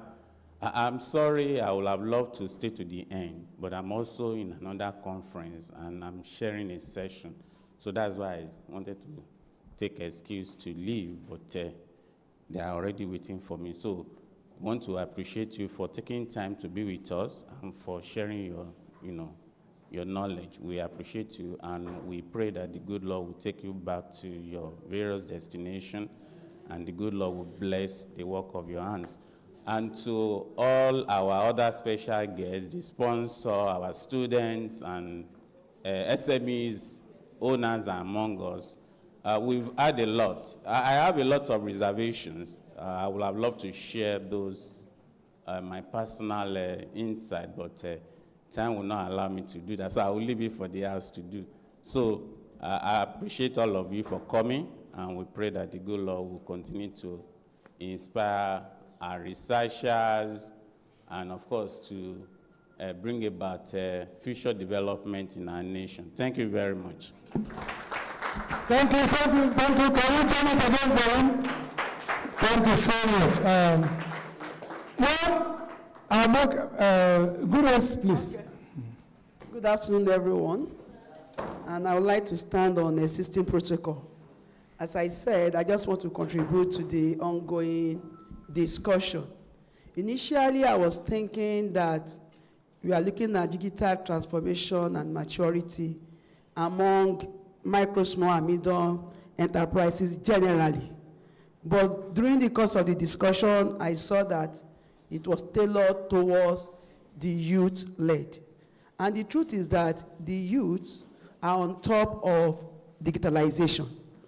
They are into it even more than we think they do. So what they need is just the enabling platform. For example, in universities, we don't have these tools to use for them. Some of them will even ask you, should I set a Google Meet for you? Should I set this for you? But unfortunately, the availability of data is a problem to some of them. They will tell you, we prefer physical class to online classes. And if you ask them why, they say no network. Even those that have the data, they will complain of network issue. And once they are logged out of the network, the moment the lecturer is still on, and 2 or 3 people can listen, then the lecture continues. So I think the government needs to do much. So who much is given, much is expected. Even now that they have removed subsidy and they're taxing us the more, we expect more infrastructure that will drive this digitalization.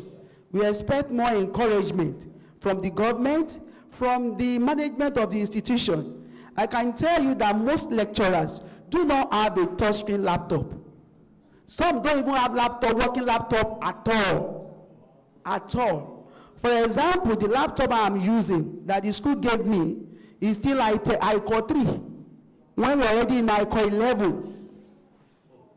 iCore 3. It will just be rolling and rolling and rolling for hours. So to use it for digital learning, it is impossible. I have to go and use my personal money to install another hard drive so that I can use it for some little things that I'm doing. So I want to implore us that if they can assist us with digital tools, then we'll be able to drive the economic value of digitalization. Thank you. Thank you, sophomore, for comment. So, because I think we have had the most patient audience, so let me not waste further time. Let me give it microphone for the. Thank you very much, Yes. Dr. Opala. Once again, I want to thank you. Want to make some questions? Okay. To respond. Okay. Yeah, please let me just respond to your question regarding taxation of certain specific income. In taxation, the morality that we discuss outside the scope is not definite. What they talk about is income to be taxed. And I know what you quoted. The period time we really said we'll start, that prostitute will start paying taxes.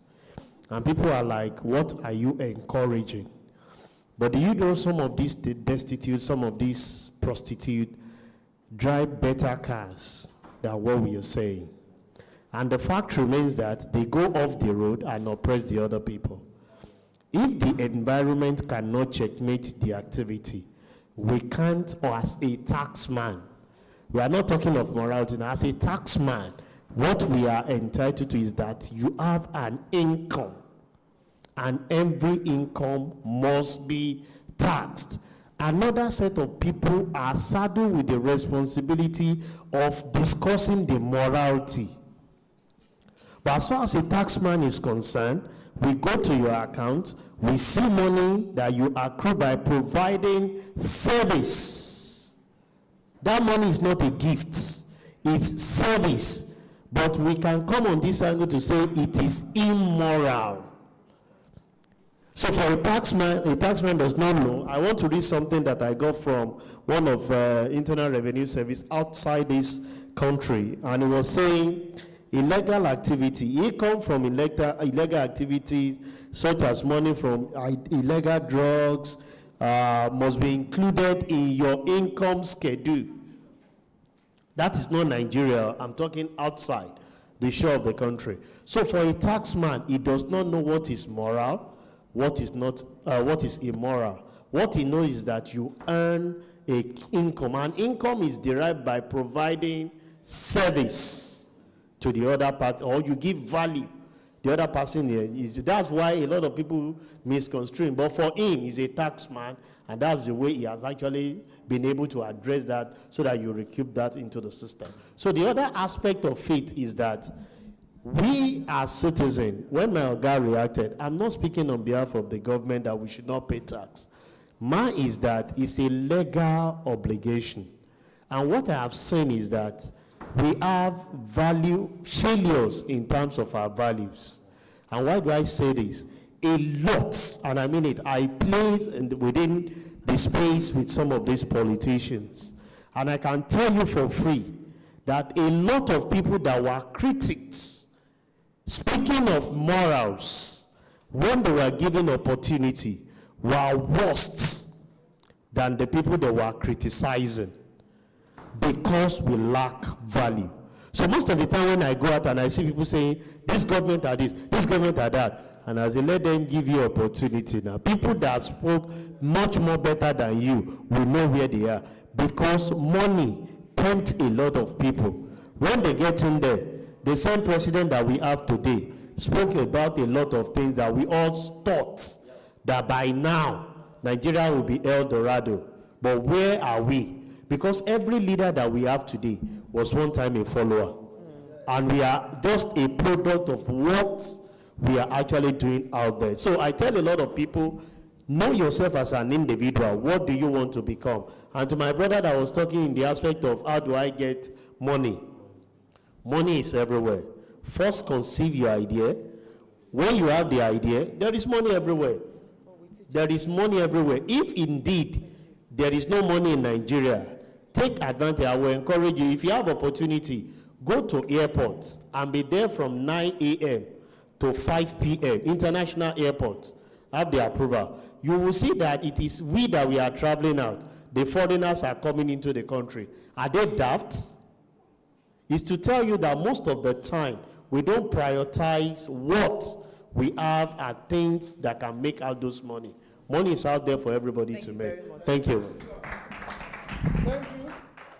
Thank you very much. I think we're done with the session. Thank you, sir. Thank you, Dr. Opala. So do we have one or two responses again? Yes. Please, 1 minute, sir. Dr. Newton, yes, 1 minute. All right, thank you so much. Sir, you asked a question on how can the institutions help to get these things. The institutions can target some organizations. For instance, we got some equipment from Germany in my school because we targeted those organizations, and most of the time they change their equipment. The technology is advancing. The one they felt is outdated, they are no longer using it. We are yet to catch up with it. We embrace it, collect it, we are using it. So that's what I can say about that. And there are so many platforms, AI platforms, that can help us build illustrators, build videos that can help, stir up the interest of our students in the classroom. Then again, where is the money? Money is in Nigeria. It has not gone away. Tony Elumelu is giving how much? 5,000. Flourish Africa is giving how much? 3 million naira. Although that's for female entrepreneurs. But what you need is that they expect that you have a structure. You should be able to tell us your break-even point. Be able to tell us, all those figures around your business. But don't go with the intention of the money. There are some organizations that provide training. The needed training that you have. Being in that environment alone exposes you to a lot of information. People from Tony Elumelu, whatever, even though they do not win Tony Elumelu's grant, other grant informations have been dropped on that platform and they are benefiting from it. Please, let's be on the lookout and prepare yourself for opportunities. Thank you, sir. Please, yes, your closing. Okay, my closing remark, yes, 1 minute. I'll just cancel that entrepreneurs should develop their ethical stance, because as an entrepreneur, to even break even, there are a lot of compromises out there. And if you don't have ethical value, before you can defend your integrity is hard, once you have breached that. And also, I will also cancel that excellence matters a lot. Even if it is a little thing you are doing, be excellent at it. There was a time I bought a shoe. I wanted to promote made in Nigerian product. The left leg and the right leg were looking like left legs together. But I bought it. I was wearing it because I wanted to promote made in Nigeria product. But you could just see that the two legs, they are the same. So as entrepreneurs, yes, well, at least we should also do things in an excellent way. Thank you very much. Yes, Thank you. Yeah. All right, thank you so much once again. The world is changing, and we can't afford to be static. We need to be dynamic in our approach or ways to doing things. And so, because we are Nigerians, irrespective of where we go, or the citizens of the country of our dream that we want to change to, the fact still remains that this Nigeria is where there are issues, and where we can, quickly make that money that we are talking about. I had an issue. There was a parent who told me, a very senior director in the ministry, who told me that in Abuja, and he just retired a few months ago, he told me that there was a time that a white man took the ministry, took one of their ministry to court in Abuja. Because of what? He said because they told him that he has overstayed his visa and he should go. And now he took them to court with the excuse that there's money in this country, and so they should renew his visa. I said, I would say you should leave our country. He said, no, I want to make money in this your country. I am not leaving. And so there are still a lot. I'm not saying anybody wants to go should not go, please.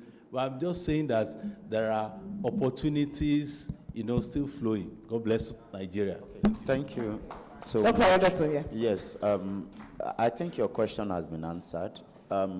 Mrs. Alakija's grant is still open, Yeah. 1.4 billion. Yeah, I was gonna mention it. I think it's closing today. Today is the last day.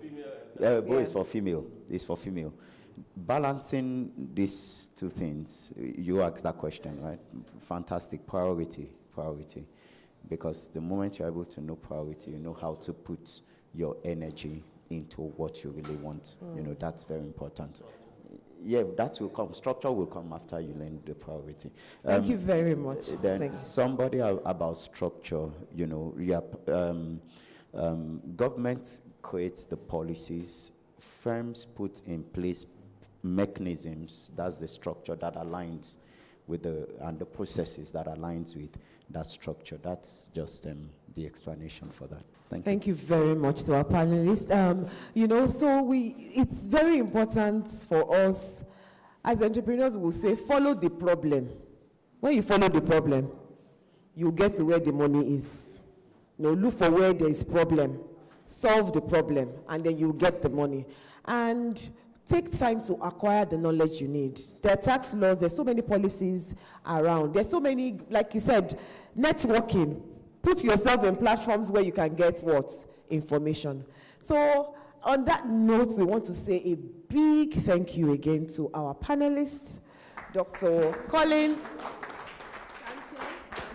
Sanke Obo, Dr. Akiyemi Ajibola, keep clapping, Mr. Olusegun Samuel, Okwade, Dr. Ayodoto Ibiduni, and Dr. Oluwasegun Adediro. Thank you so much. The students here, let's do 3 GOSAs for our panelists. Is that how you do GOSAs? Again?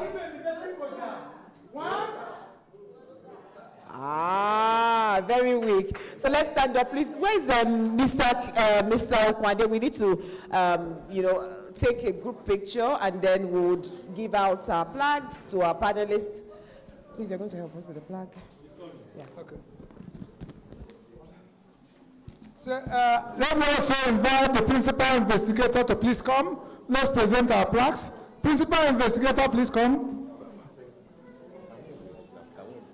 Huh? Okay. Yes.